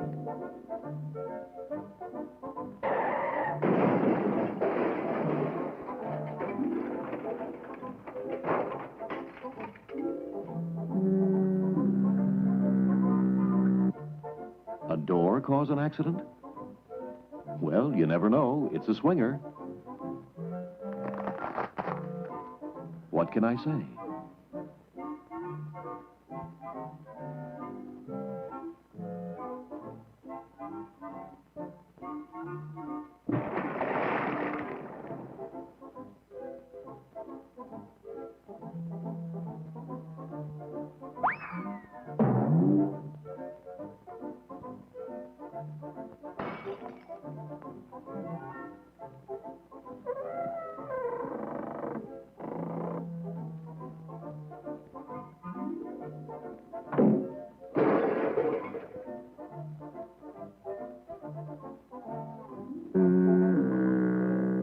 Could such a little thing as a felt marker cause an accident?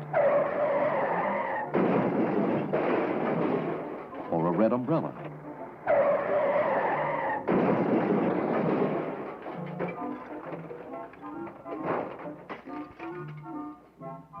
Or a green umbrella? Well, filing cabinets aren't like doors. They don't swing at all. They're square. Just sit there and slide in and ouch.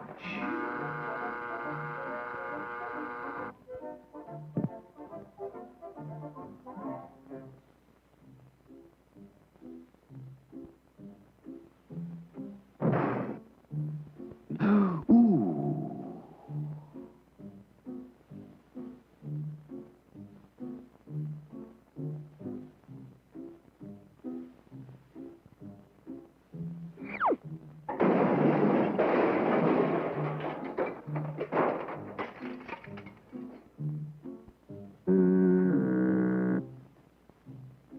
Which brings us to lifting.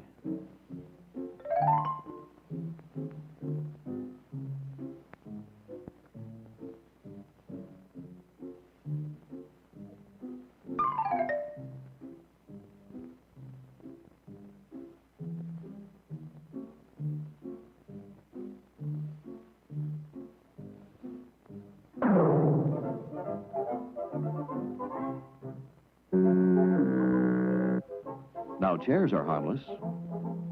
They roll, they swivel, and they tilt.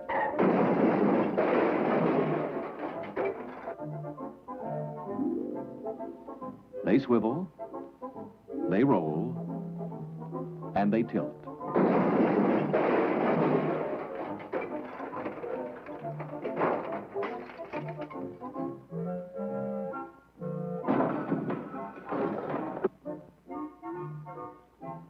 Now, would anyone believe that a pencil could cause an accident, a sharp one?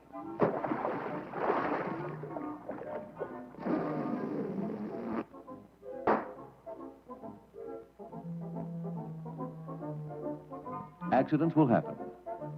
But like most advice, office safety isn't taken too seriously.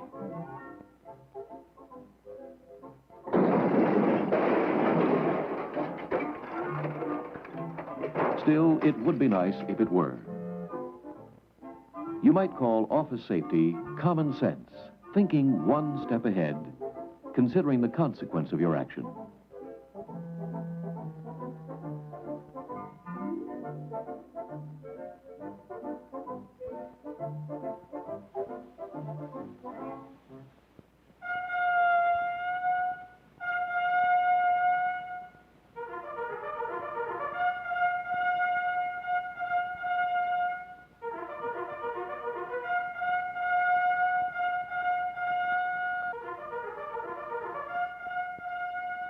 It can be a simple act, such as reading the label or instructions on the instrument you're using, such as this one. Do not use on electrical fires. Or use the handrail. Or caution, men at work.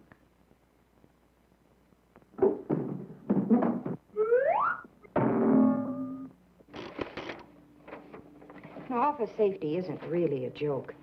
Each year, thousands of people are injured and crippled and occasionally even killed in senseless accidents. Oh, it's true, statistically, that offices are relatively safe places in which to work. But accidents can and do happen, even there. And they happen in just the empty-headed, careless way that we've just seen. All right? So what do we do about it? Well, we can start by understanding that accidents occur when someone simply doesn't realize that their action or lack of action could prove hazardous. Well, we drop a pencil on the floor. We forget to pick it up, or maybe somebody else drops a pencil on the floor and we don't do anything about it. It seems so trivial. Well, that's what accident rates are made of. Trivial things. And you know, with just a little bit of extra effort, accidents could practically be eliminated. A moment to read signs and instructions. A moment to pick up loose objects. Or at best, 2 moments to report them. A moment's pause to avoid setting booby traps. This is really all it takes. A moment of your time and the exercise of your good judgment.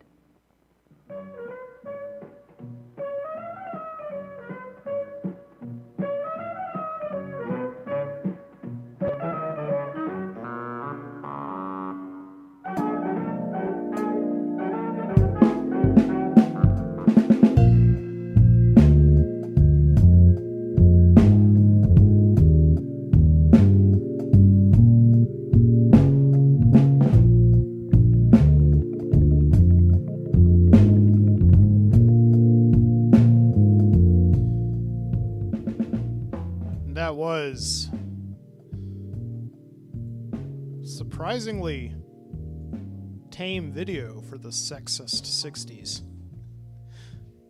Though they were definitely calling them secretaries. Look at this pretty young thing. And it's a scene where I think the manager tripped over the secretary and ended up on top of her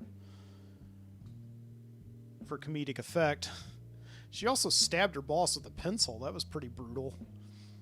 He had like a newspaper in front of him, and they said even pencils can be surprisingly harmful and dangerous objects, and she like just runs right into her boss, and he's just got this look on him, like he's been gutted like a fish.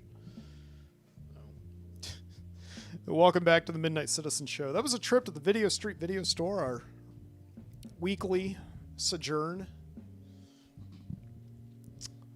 down to a place where we watch fun videos from the past. Before you and Office Safety, we had the a commercial for Cullman Lumber Liquidation. out in Cullman, Alabama. That commercial got a lot of viral play a few years ago, done by a local ad company in Birmingham for making these just really honest commercials, you know. Going out there, this may not be the best trailer you ever got, but if you need one, it'll do. There's stains on it, but we'll paint over it. I once got knifed in a bar fight in Birmingham. So if you don't buy a trailer, you ain't gonna hurt my feelings, you know? So that's pretty funny. I actually did meet somebody one time who got in a bar fight. It was when I was doing jury duty, and one of the guys on in the jury pool with me was talking about how he'd been in a bar fight. He actually made it onto the jury, and I didn't, because the case was a capital murder case where the guy the defendant had killed a guy in a fight. He claimed it was in self-defense, so I guess they needed somebody with a bar fight experience on their sheet.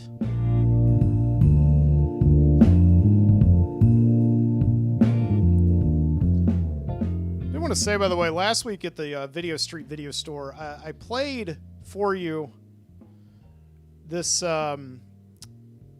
teenage anti-sex video, or it was like a sex education video from the 80s called How Do I Know If I'm Really in Love? And this commercial, or this video starred Jason and Justine Bateman, but it also had Ted Danson in it. And, you know, celebrities, especially big ones, that Ted Danson was a big star at the time this video was made. He was on Cheers, which was the highest rated show on television. They have a long history of showing up in these videos, and it's usually for community service.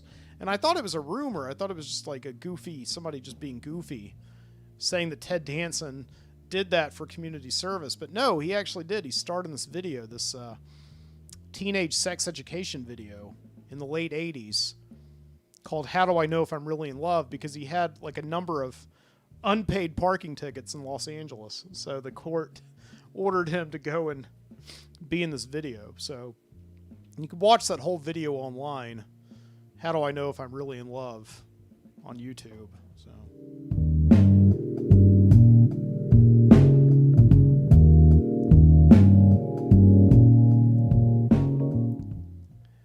and with that being said, let's take a trip down to Viscaga, Alabama, along the banks of the Cahaba River. It's been a radical week down there. This week, we're going to continue a story that we began last week about Jim Keating. Young kid in his early 20s, just out of getting his bachelor degree, and recently broken up with from his girlfriend Riley, having nothing to do during the long summer days in Viscaga but sit around and wait for Riley to come back. Wait for a school to hire him on as a teacher. Wait for an acceptance letter to graduate school.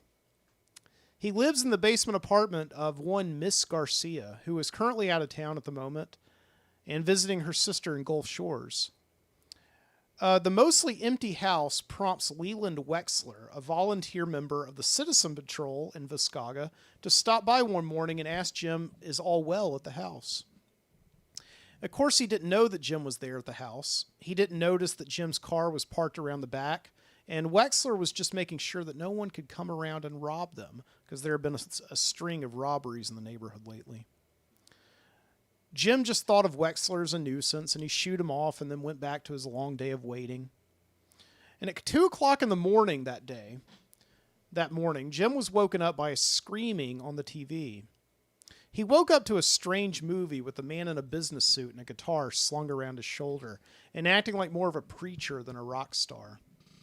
The guy on the TV was kind of like a rock star messiah, and it was tranquilizing to Jim. Nevertheless, the screeching of the movie and the piercing blue light wreaked havoc on Jim's weary eyes, and he turned the TV off, thinking nothing more of it as he drifted back off to sleep.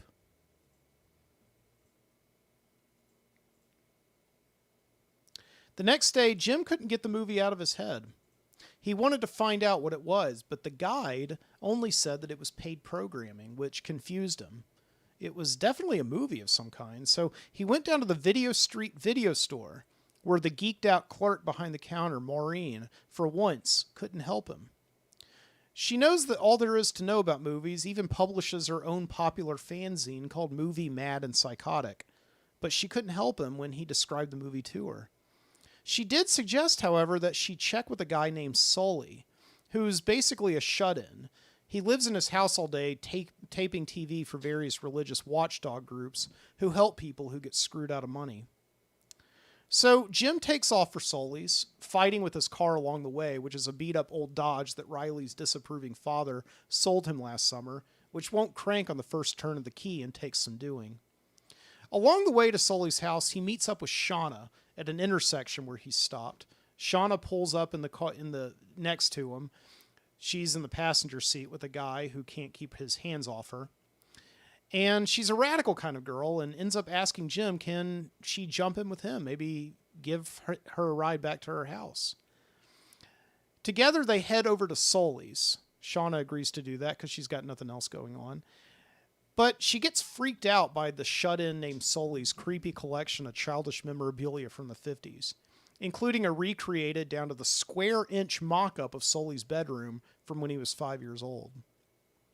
Sully brought Jim into the room that was full of movies and videotapes where he taped TV endlessly, and he showed Jim the tape of Channel 6 at 2 a.m. from the night before, and the movie was not there. It was not the movie Jim was looking for and increasingly become obsessed by. Instead, it was just a paid programming kind of a thing, a preacher sitting in front of a television asking for money. So as it turns out, the movie didn't appear on Sully's feed at all, so Jim is obviously confused by this. And we're going to pick up with him after he drops Shauna off, and Shauna asks Jim to come into the house, but Jim sees it as a bad idea, and he knows that it'll be a mistake to go in with somebody else so soon after Riley's broken up with him. And he gets in his car. Instead of taking the right turn out of Shauna's neighborhood, Jim took the left. Taking a right meant going back into town, going home to the sad basement apartment, lifeless and dim, collapsing in the clutter of dirty dishes and reruns, giving up, waiting for another day to pass. No, Jim, everything that's right is wrong. So he jerked the old car left toward I-65 and from there on to Birmingham. It had been more than a year since he'd been in the city. That day had been graduation day at the University of Alabama at Birmingham. Jim and Riley sitting in their green and gold in Boutwell Auditorium, stealing glances at each other across the room from their alphabetized posts, grins that said, "I can't believe we made it," and waiting patiently in their caps and gowns for their names to be called. Jim was, perhaps, a little more patient than Riley that day, because he had no idea really what would come after this. All he knew was that Riley was coming home with him to Viscaga, and she would trust him to know what to do after that. She had trusted him a lot back then, even if her family didn't. She had trusted him that it was justified to stand up to this family of hers. He had said to her, "You're a grown woman now. If you can graduate college, which is something that is statistically improbable in today's society, then you can make whatever damn decision you want to make." And then he gave her the coup de grace, which now made him cringe every time he thought of it. He said, "You don't owe your family anything." Nice going, Jim. What a thing to say to a girl who trusted you. A girl whose family put her through college and paid for her apartment and covered her every credit card transaction.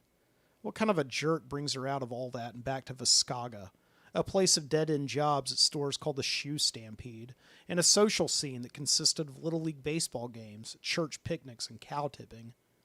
The only logical thing he had done in that whole ill-conceived endeavor of moving back home was to get them a place that wasn't under his parents' roof. Of course, the prospects were slim in Viscaga, and it was either a $250,000 ranch house or a trailer park. After a few weeks of looking, they settled for the best option in between, the basement abode of Miss Garcia, which came with a full kitchen and use of the washer-dryer 2 days a week. And there they had settled and set, while Jim sent out applications to schools, and Riley sent out applications to clinics, and they waited for their lives to begin. Now, a year later, Jim was back in Birmingham, a place where he once lived and knew people, and in which he always felt miscast, like he should be in better shows and would be someday. Hell, everyone he'd known had felt the same way. It's just that now he was back, and they were gone. Birmingham was a town of ghosts. As he turned off the interstate, his body seemed to take over for his wandering mind. It steered his hands on autopilot down the avenues and boulevards, coasting through the greater metro area. When he pulled into a visitor's space in the parking lot of the TV station, it took him some time before he remembered why he had come here to the top of Red Mountain. NBC to the left of him, CBS to the right, and antennas towering over him like great steel monsters. When he finally came to and ambled inside, he was slow, like his skeptical mind was sure that nothing would come of this, and that this was almost definitely a distraction from the more immediate problems in his life. But when he saw the receptionist look up at him and smile, he smiled too. Maybe this was worth something after all.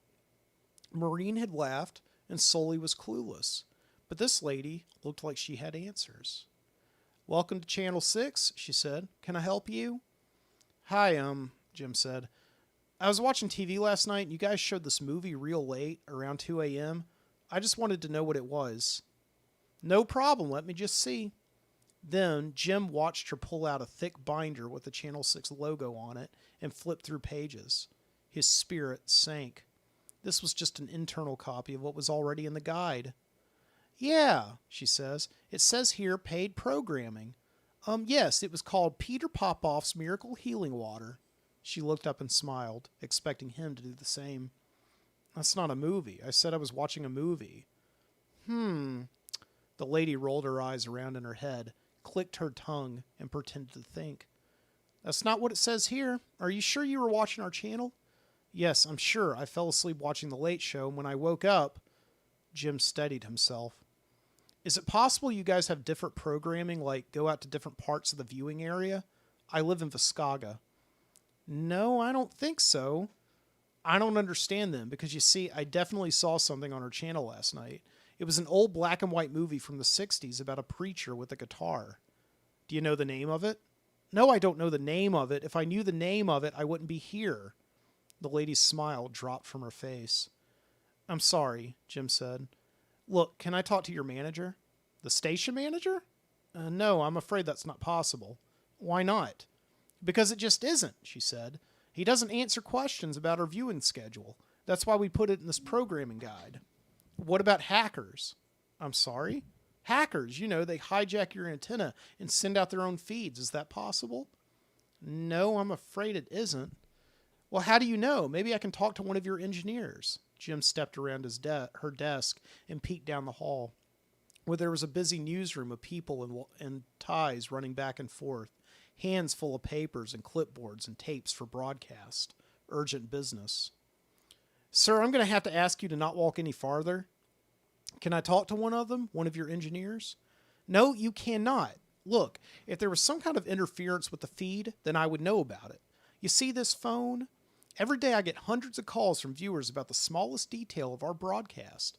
I get calls about the hairstyles of the news anchors, angry people who don't like us superimposing a severe weather map over their NASCAR. Shoot, I even got a call once about a fly that wouldn't move off a lady's TV. If there was a problem with last night's programming, I would know about it, because somebody would have called in by now. But I'm here. I'm calling in about it. Can't you see that?" "Yes, and you're the only one. I'm sorry, but if it's not in our guide, then you didn't watch it on our channel." Disheartened, Jim left the building, feeling the cold eyes of the receptionist watching him go. He walked back to his car, and again he thought of next steps. There had to be next steps now. He wasn't in Viscaga anymore. He had come too far, and there had to be next steps. Finding a napkin and a broken pencil in his glove box, he began to make a list, mulling over in his mind every video store in Birmingham he knew, every second-hand pop culture merchant and thrift store, every bookstore with a video section and a geeked-out clerk who he could talk to. When he stopped writing, he thought of the lonely basement apartment of Miss Garcia, who was still in Gulf Shores and wouldn't be back until next week. He thought of the cold pizza in the fridge and the 2 bottles of Rolling Rock he had left, and the tepid water in the inflatable pool, and he looked at his wristwatch and saw that it was now 4 o'clock, time for Judge Judy endlessly being interrupted by Alex Trebek shilling for Colonial Penn. Then he found a second wind of motivation and wrote down some more stores.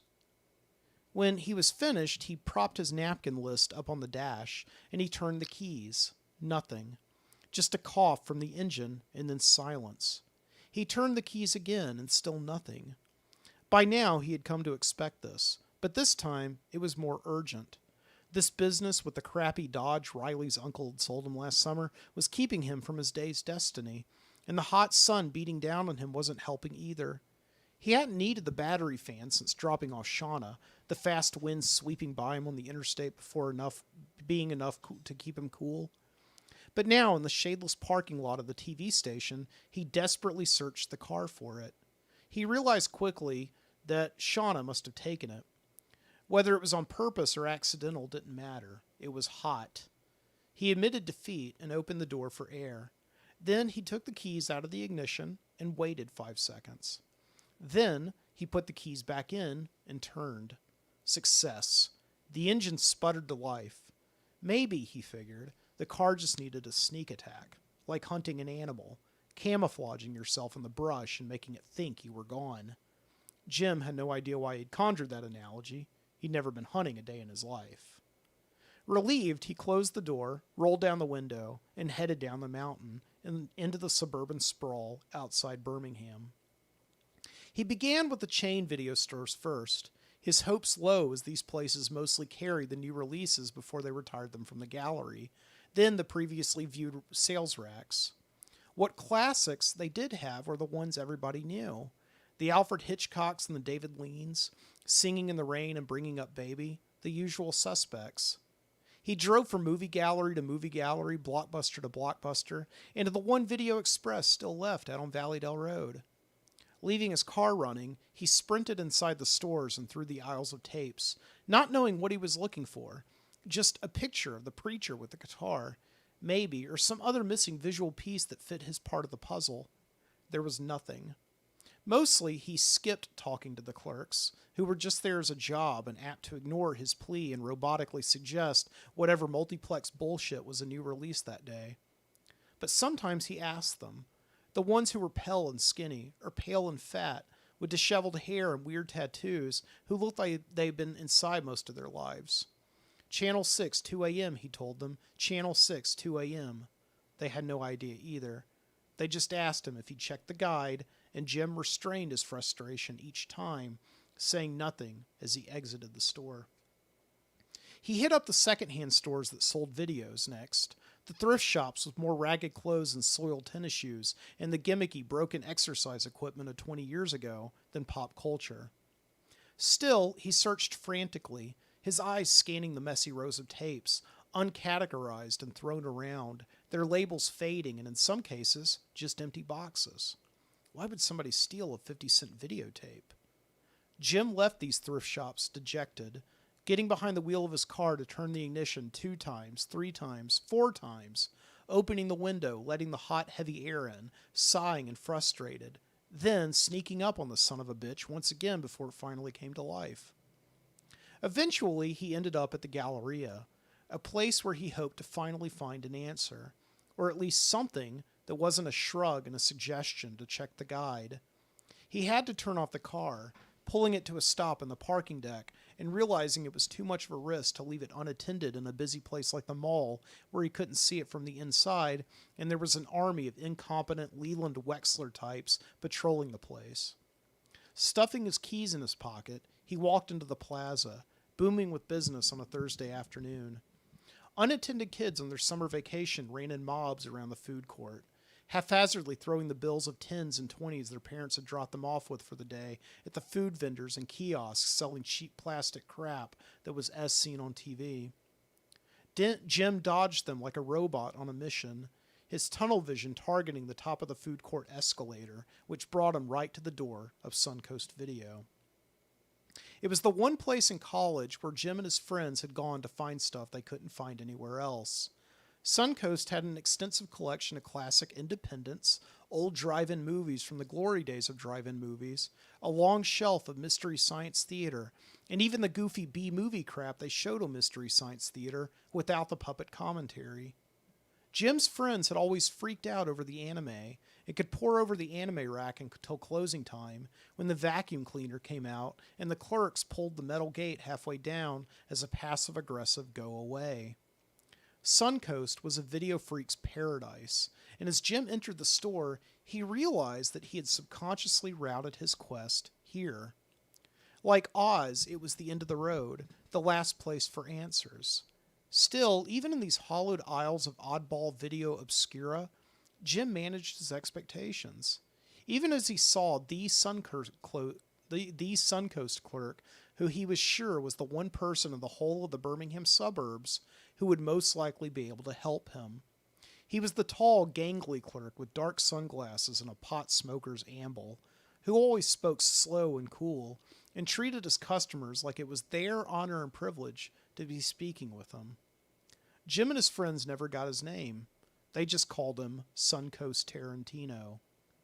Suncoast Tarantino stood behind the counter talking to another clerk, and Jim had to wait a minute before he finished.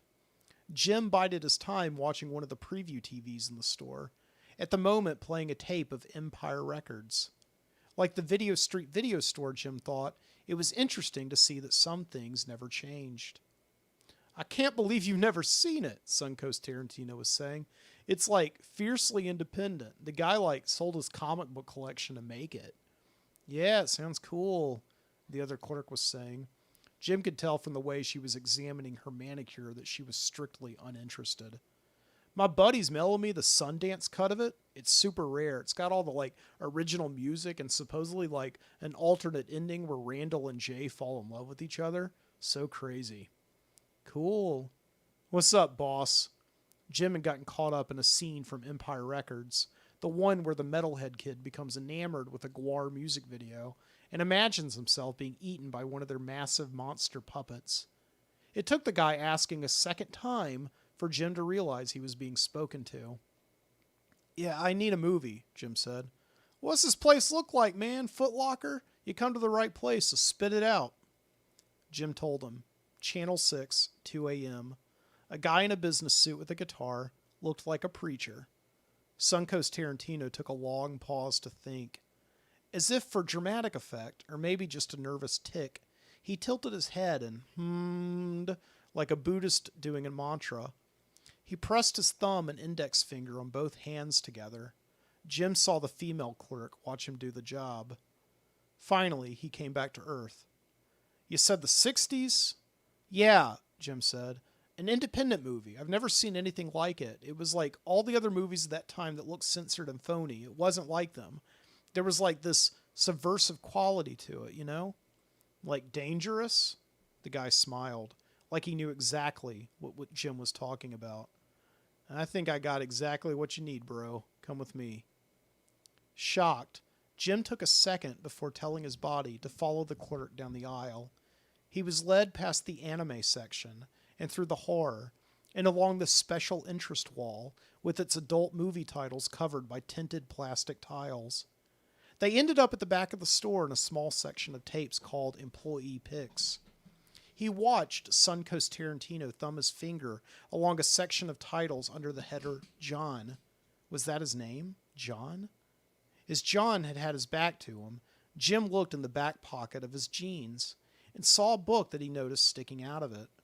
It was the latest issue of Movie Mad and Psychotic, Marine's zine. Seeing this, Jim knew he was out of luck.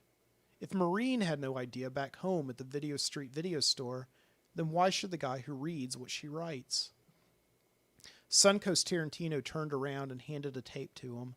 Jim looked. "What's this?" he said. "That's Clerks, man. 1992, Kevin Smith. The guy sold his comic book collection to make it." "This isn't what I was asking about, though." "Yeah, I don't know what you were describing. You didn't give me enough info. But if you want dangerous, subversive stuff, this is it." They almost rated that thing NC-17 because of some of the stuff they talk about in it. Trust me, it's not what you were asking about, but it's precisely what you're looking for. Jim examined the tape. It was black and white with a color title. He looked up at the clerk, who just smiled and nodded, like he was waiting for a thank you. He began to hand it back and say thank you, and leave the way he came. And what? Drive back to Viscaga? with nothing but an empty hand and no gas. How much? Jim finally said. Suncoast Tarantino rang him up, yelling after him as he left, "That shit'll change your life, bro, you'll see." Jim threw the tape carelessly into the passenger seat when he got back to the car, and he took a long breath before turning the keys.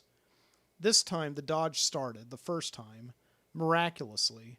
Jim figured it must have been the darkness of the parking deck, being out of the sun in a cool, dry place. He drove down Highway 31 toward the city. It was a long way back home. He could have just entered the interstate right out of the Galleria and been on the short route to Viscaga that would have gotten him there in 30 minutes. But something was pulling him downtown, a lingering feeling that he was not done here in Birmingham. In the distance, he could see the sun setting over the thin Birmingham landscape, and a cooler breeze began to blow past his window. Passing through Vestavia, the last suburb before he would enter Birmingham proper, he stopped at a red light and saw in a shopping center next to him one video store he had forgotten. It was a Hollywood video, one he never went to with his friends because it was a chain, just as good as any movie gallery or Blockbuster, with the same saccharine multiplex bullshit of which college had made them so cynical. Thinking what the hell, though, he pulled into the parking lot and turned off the car. The Hollywood video was busy with nighttime traffic. Businessmen in suits just getting off work, scanning the family section for something to take home to their kids. High school kids cutting up, calling each other fag for liking this gay movie or that dumbass flick. A police officer patrolling the action section. Jim saw a mother talking to her two young kids through the store, telling them that they could each rent one movie. This gave Jim a flashback to back home when, years ago, it seemed now that his mother had taken him and his sister to the Video Street video store twice a week during the summer, telling them the same thing. Jim would usually rent a He-Man and his sister licensed to drive, always licensed to drive, with Corey Feldman and Corey Haim, and she would make them draw straws to see who got the VCR first so they wouldn't fight over it. Jim hadn't thought of this in years, even though it had only been, 13 years ago? 15 years maybe? Back then, the only thing that had been expected of him was to sit quietly in the car while his mother drove, or finish his dinner before he could go play in the backyard. He thought of Riley, who was somewhere out there right now. She had had expectations of him, those of an adult who could care and provide for those he cared about. In a dead moment, Jim walked up to the counter, where a clerk was rewinding tapes. "Can I help you?" she said. "Yes, I need help," Jim said. "There's this tape I'm looking for. I've been all over town looking for it. I saw it on TV last night at 2 a.m., this movie. It was on Channel 6, and listen, before I tell you about it, you need to know something. I don't know the name, I didn't see much of it, so please don't ask me what the name of it was or what it was about because I have no idea. And please don't ask me what it said in the guide, because that's the first thing I did was check the guide. It just said paid programming, only it wasn't paid programming. Do you understand?" "Sir, are you all right?" "Yeah, I'm all right. I've just been all over town all day and I can't find it. It's never happened to me before where I can't find a movie. That's what I did in high school and college, you know? I watched movies, and I had friends who watched movies, and we talked about them. That's all we did. We went balls deep on them, you know? So if, like, an obscure movie comes on television, I should know what it is. Or somebody should be able to help me. It just doesn't make sense that nobody knows." "Mom, that man is scaring me." Jim, shaking, turned his head and saw that a line of people had built up behind him. At the front was the mother, holding on tightly to her children. Her little girl was gripping her mother's pants for dear life. Behind them stood the cop, a tape in hand, advancing slowly toward him. The cop said, "Sir, can I ask you to step aside, please?" "Why?" Jim said. "Have you been drinking tonight, sir?" Jim didn't answer, but he did as he was told.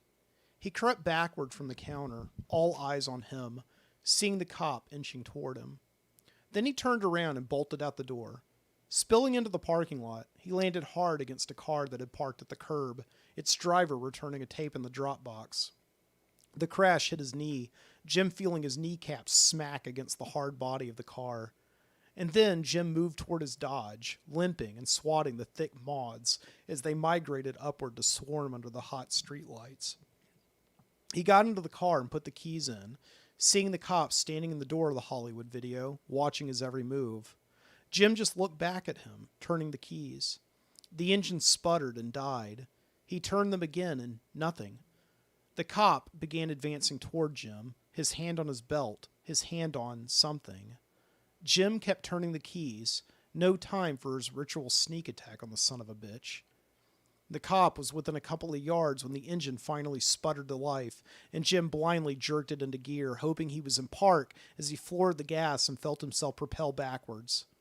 He didn't look back to see if the cop was following him.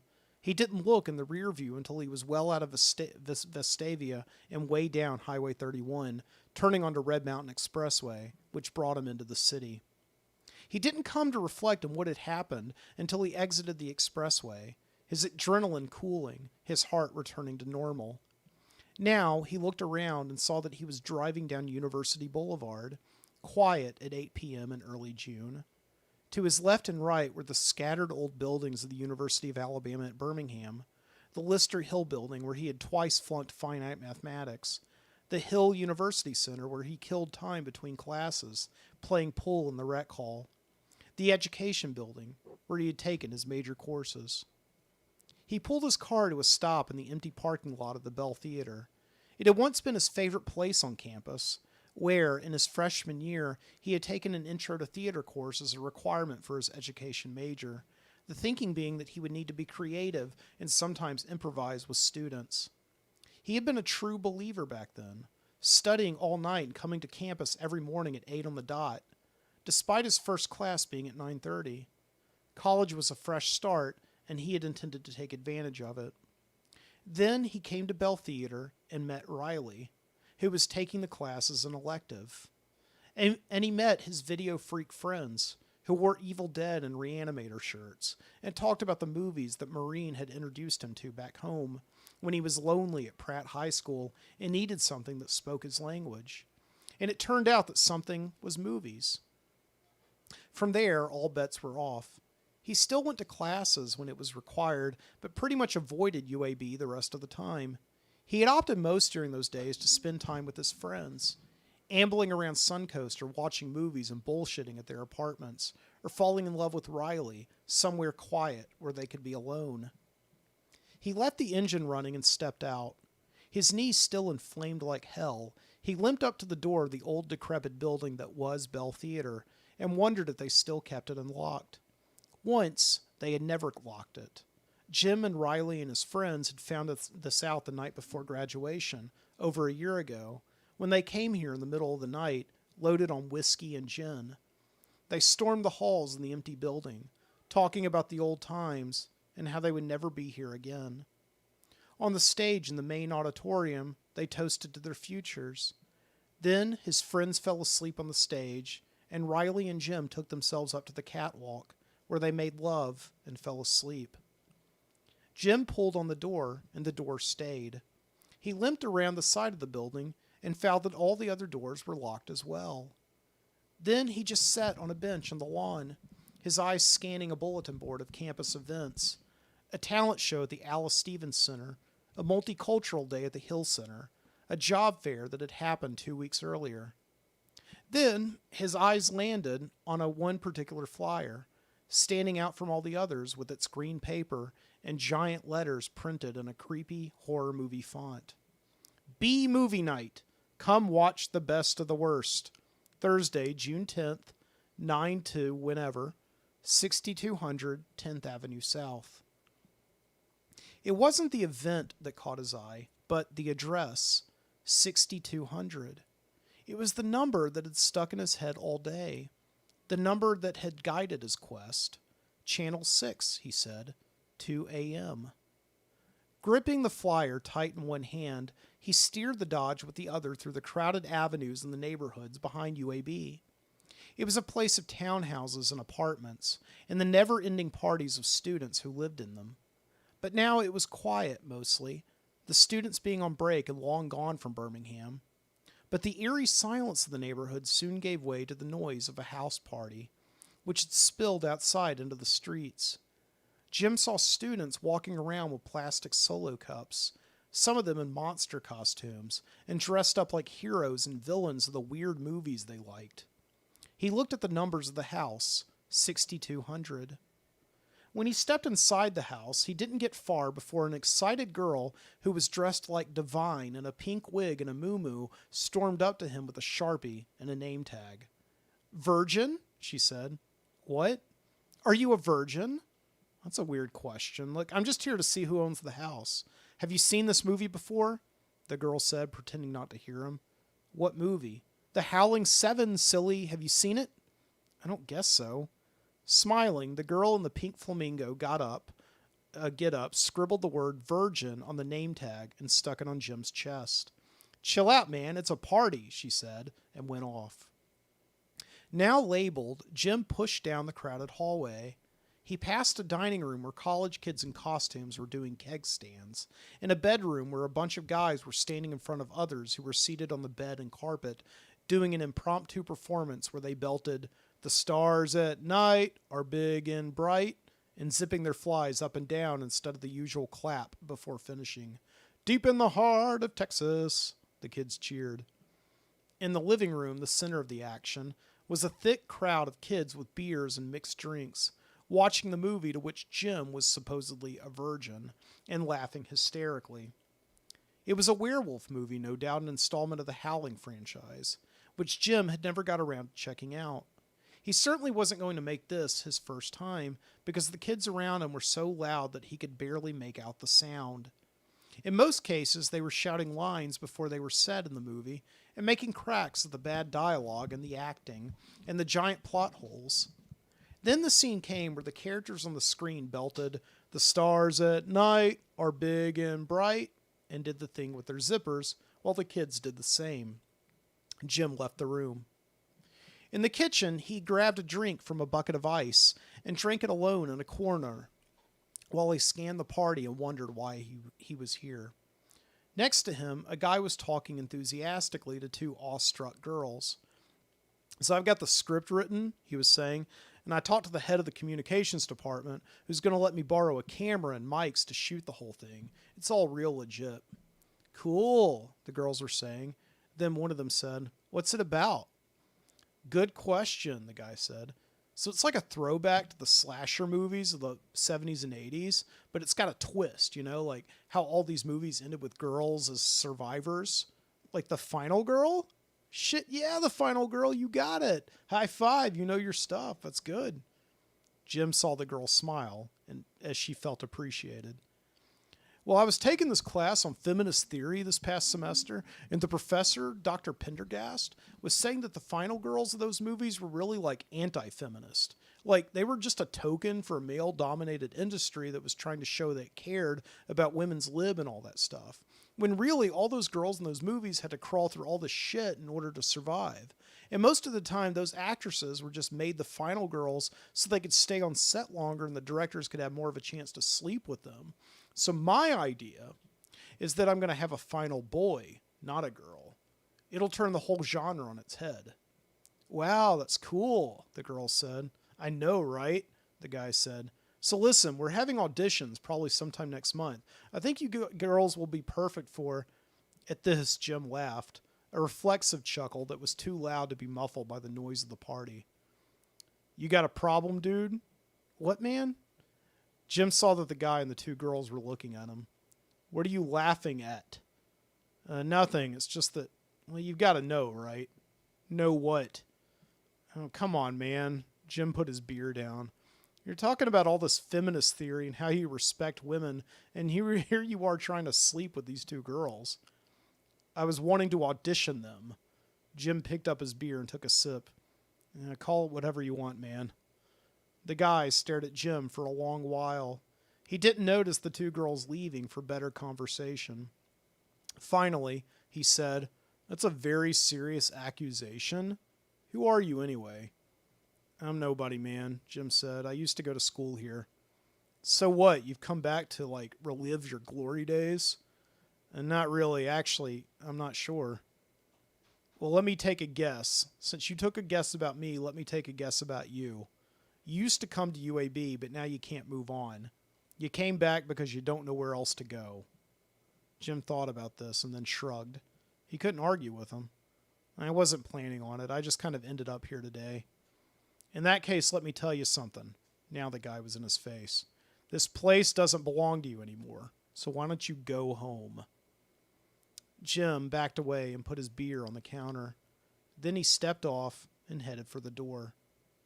Why are you limping? The guy yelled after him. I ran into a car. What the hell is it with you, man? He left the house and walked back to the Dodge, where he found a kid keeled over it, puking on one of the tires. He put his hand on the kid's shirt and laid him down carefully on the sidewalk. The kid belched a word that sounded like, thanks, and Jim got behind the wheel. This time, when he turned the keys, there was nothing, not even a sputter with the promise of the engine starting. There was a click from somewhere inside the ignition, and then silence. He tried a few more times, doing his ritual turning, and then waiting, and then sneaking up on it. No luck. 15 minutes later, he sat behind the wheel, thinking, again, of his next steps. Outside, the party raged on. The college kids in costumes standing in their circles, talking, Jim supposed, about their own projects that would make a difference and turn genres and the world's expectations on their heads. They spoke about the world and what was important to them, and Jim guessed most of it was genuine, just like the slasher movie director was genuine inside. There was no doubt they all felt miscast and bound for bigger shows, like he once did. Jim stepped out of the car and closed the door behind him, taking his CD player, his tape deck, and the tape of Clerks that the Suncoast Tarantino had sold him earlier in the day. Then he took his house key off the key ring and set off on foot. He left the car keys on the hood. He found a gas station down the street where he called a cab and waited around for it to show up. He bought a Coke and a Zagnut and sat on the curb in the hot night. Around him there was busy traffic, college kids and townies making beer runs. A couple of girls walked by Jim and giggled, and he realized that he still had on the name tag that said Virgin. He ripped it off and waited. It was around midnight when the cab pulled into the driveway of Miss Garcia's on the outskirts of Viscaga proper. At his landlord's adamant request, Jim had not left any house lights on when he had left earlier in the day, almost 14 hours ago, and the house was now a dark, foreboding mass in the vast of the country night. The cab fare came to a steep $52, and Jim paid it with his credit card, another drop in the pit that he preferred to think of as bottomless. He supposed this would be his life now, getting lifts around town in one of the 3 cabs that were in Viscaga. It was either that or borrowing a car from his parents, which would probably mean moving back in with them, as they did not have one they could loan out in perpetuity. Jim stepped out of the cab and checked the mail. There was a thick stack of magazines and junk mail, some utility bills from Miss Garcia, of which Jim would need to pay a portion, but no letter from the UAB grad school. For the first time in weeks, he was indifferent to this. Maybe the slasher movie director kid was right. He had no business back there. His time at UAB had come and gone, and now it belonged to someone else. He unlocked the front door with a key ring that was now a little bit lighter, and dropped the mail on the runner table in the foyer. Walking slow, he headed for the stairs in the basement apartment, but stopped when he noticed Riley's box of knickknacks. It was still sitting by the door from the day before. He'd forgotten to put it outside for her to pick up before he had left. Now he felt a sense of urgency. Maybe she had been by and nobody had been there to meet her. Maybe she had needed something that was in that box, a book she had borrowed from somebody and desperately needed to give back, a crucial piece of information she had scribbled on the pages of a magazine in the box. Well, shit, he said to himself. A minute later in the basement, he sat on the couch, messy with tossed around blankets and deep impressions of his body, phone pressed to his ear, and patiently letting it ring. Hello, a man's voice finally answered. The voice was groggy and slow. Jim looked at the blinking digital clock on top of the TV and realized how late it actually was. Hello, Mr. Hicks. Is Riley there? What do you want, Jim? I just need to speak to... It's okay, Dad, the familiar voice answered. I got it. Jim heard one click and then her breathing. It did not sound tired at all, but impatient, ready to hear him, like she had been waiting for this call for a while. It's Jim. Yeah, I know. What do you want? Nothing, he said. It's just that I've been out all day and I forgot to put out the box for you. What are you talking about, Jim? You know, I gathered up all the things you had left and put them in a box for you. You said you would come by and pick them up. I forgot to put them out for you today is all, and I'm sorry. If you came by to pick them up, I'm sorry. Well, I didn't. Look, it's no big deal. Just throw it out or give it to charity. If I needed anything in there, I would have noticed by now. There was a long silence, and Jim listened to her breathe. He waited for her to say anything. What is it, Jim? Nothing. It's just, I had a really strange day. I guess I needed to hear you for a second is all. Jim heard an adjustment on her end. It was the phone switching ears, or maybe her leaning back into the chair or on the bed. He waited, and she finally said, What happened? For a second, Jim considered telling her everything. The mysterious movie that he had caught on TV almost 24 hours ago. The trip to Sully's psychotic childhood bedroom. Shauna. Well, maybe he would leave out Shauna and her offer to come in for tequila lemonade and God knows what else. He wanted to tell her about the sojourn to Birmingham, the endless video stores and the dumb police chase, and the return to their old college stomping grounds, where they had once made love in a UAB building 5 hours before shaking hands with the university president and receiving their diplomas. He finally said, Nothing. I'll tell you in person someday. Someday? She said. Sure, no problem. Jim hung up the phone and sat in the silence of the basement. He sat for a long time, looking around the room, thinking about what was his and what had been theirs, and how he would go about hiring a moving company in the coming weeks, and where he would tell that moving company to move these things. He thought about his parents' house in the Beech Grove neighborhood, about 5 minutes' drive from Purcell Park in Viscaga, and he thought of his old bedroom and where in Viscaga he could get a job where he raised money to not live there anymore. He thought about what he would do after that, and about whether or not Pratt High School was hiring. Out of all the schools in Alabama and out of state to which he had applied, he had not applied to Pratt. Then he thought about how it had not been a big mistake to move back here to Viscaga with Riley in tow. Rather, it had been a big mistake to tell her that the move was temporary. Maybe, Jim figured, moving back home is never temporary, and Riley had finally figured that out. He turned on the TV and peeled back the shrink wrap of the clerk's tape, and then popped it in the VCR. As the tape sputtered to life on the screen, Jim took out what remained of the pizza from the day before, 3 slices, and popped them in the microwave. He was grabbing one of the 2 remaining Rolling Rocks out of the fridge when he heard the noise. It was the sound of a rock kicking, or something tripping, right outside the basement door. At first, he thought nothing of it, probably just a raccoon outside, nosing in the garbage. He'd deal with it in the morning. But then he saw a shadow inch by the window above the kitchen sink, a human figure. He ducked down, out of sight, and grabbed the closest thing to him that could pass for a weapon, a broom, which had been unceremoniously stuffed behind the fridge some time long ago, probably by Riley, in some ill-conceived attempt to clean the place up for once. The microwave toasting and spinning on the counter above him, he inched along the floor, holding the stick of the broom like a bow staff, gripping it tight in his hand. He reached the door and put one hand on the knob. If anyone's out there, go the hell away. I've got a shotgun in here. In one swift action, Jim threw open the door and flung his body into cover behind the kitchen counter. Nothing.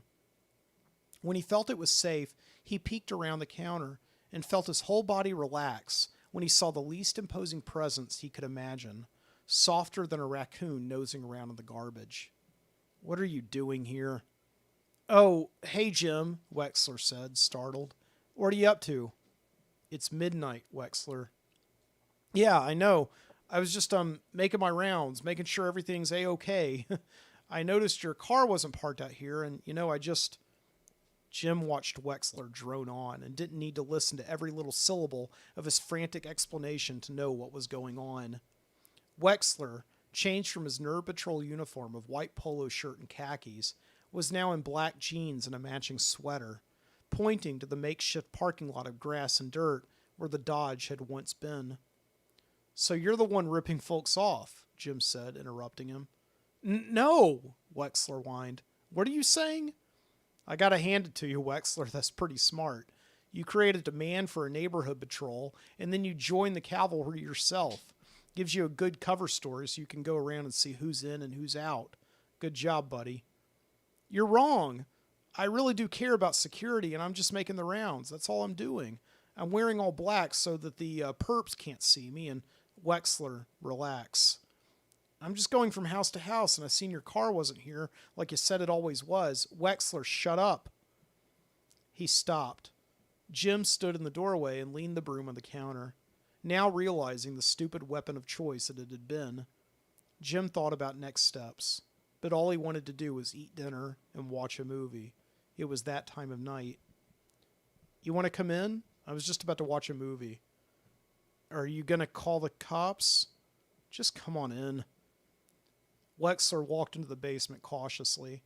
Jim offered him the last Rolling Rock, which he accepted, and then he put the 3 slices of pizza in front of them on the coffee table while the movie played.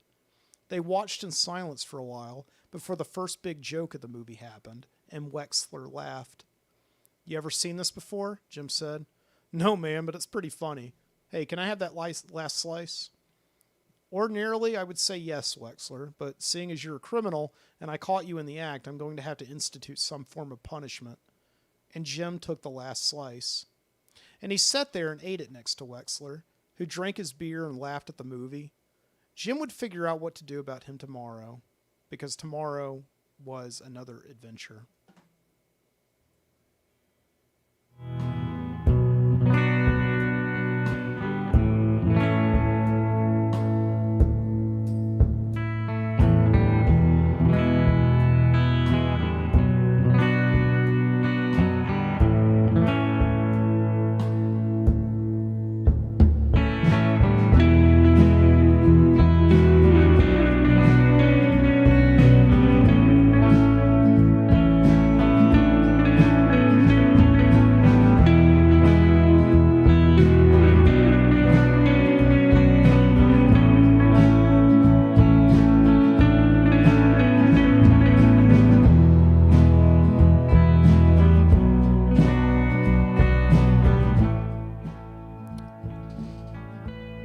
Why do I have to make those things so damn long?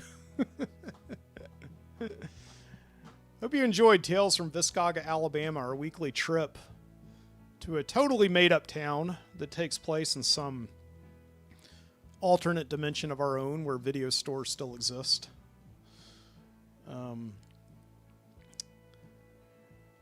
I will be making those stories available to read on my blog over at mikebooty.com/themidnightcitizen, so be looking for those. So you can find me on Twitter at mikebooty, facebook.com/themidnightcitizen, as of course mikebooty.com/themidnightcitizen, as I've already said, and I am also available to download on your favorite podcasting app of choice. I hope iTunes, Stitcher, Google Play. You can find me over at the Overnightscape Underground, onsug.com, and at YouTube at youtube.com/MikeBooty. I'm everywhere. The moral of the story: if you were still awake, I think the goal of those stories is to put you asleep, to sleep. You know, if you actually listen to that whole story, which I think took me about 45 minutes to read, and added on to last week's story, which is another 45 minutes. It's a long one, you know. There's something wrong with you, but I'm glad that there is. You know, that's what this show is for. It's who this show is for. It's for people that have problems. It's 2 o'clock in the morning. I'm going to get out of here. Until next time, keep your eyes open.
Okay, well, there's the show. Watching it all. I am exhausted right now. Yeah, that story took me just all week long to write, just writing in marathon sessions, trying to get that thing done. You know, I made a commitment to write it, so I have to get it. I had to get it done. It's not perfect at all. That is the rough draft that you just heard. It goes along with last week's story. And altogether, I think that is like about a 30-page long story, single-spaced, and will definitely require a lot of editing before I get it to where I want it to be. But I still enjoyed writing it, and I enjoyed reading it, and I hope you enjoyed listening to it. If anybody is listening to this right now at 2 o'clock in the morning, Central Standard Time. So I'm going to get out of here because I once again had a problem with my recording. And I've got to check and make sure that I've got a backup of it. I will see you in the future. Yes, keep your eyes open once again.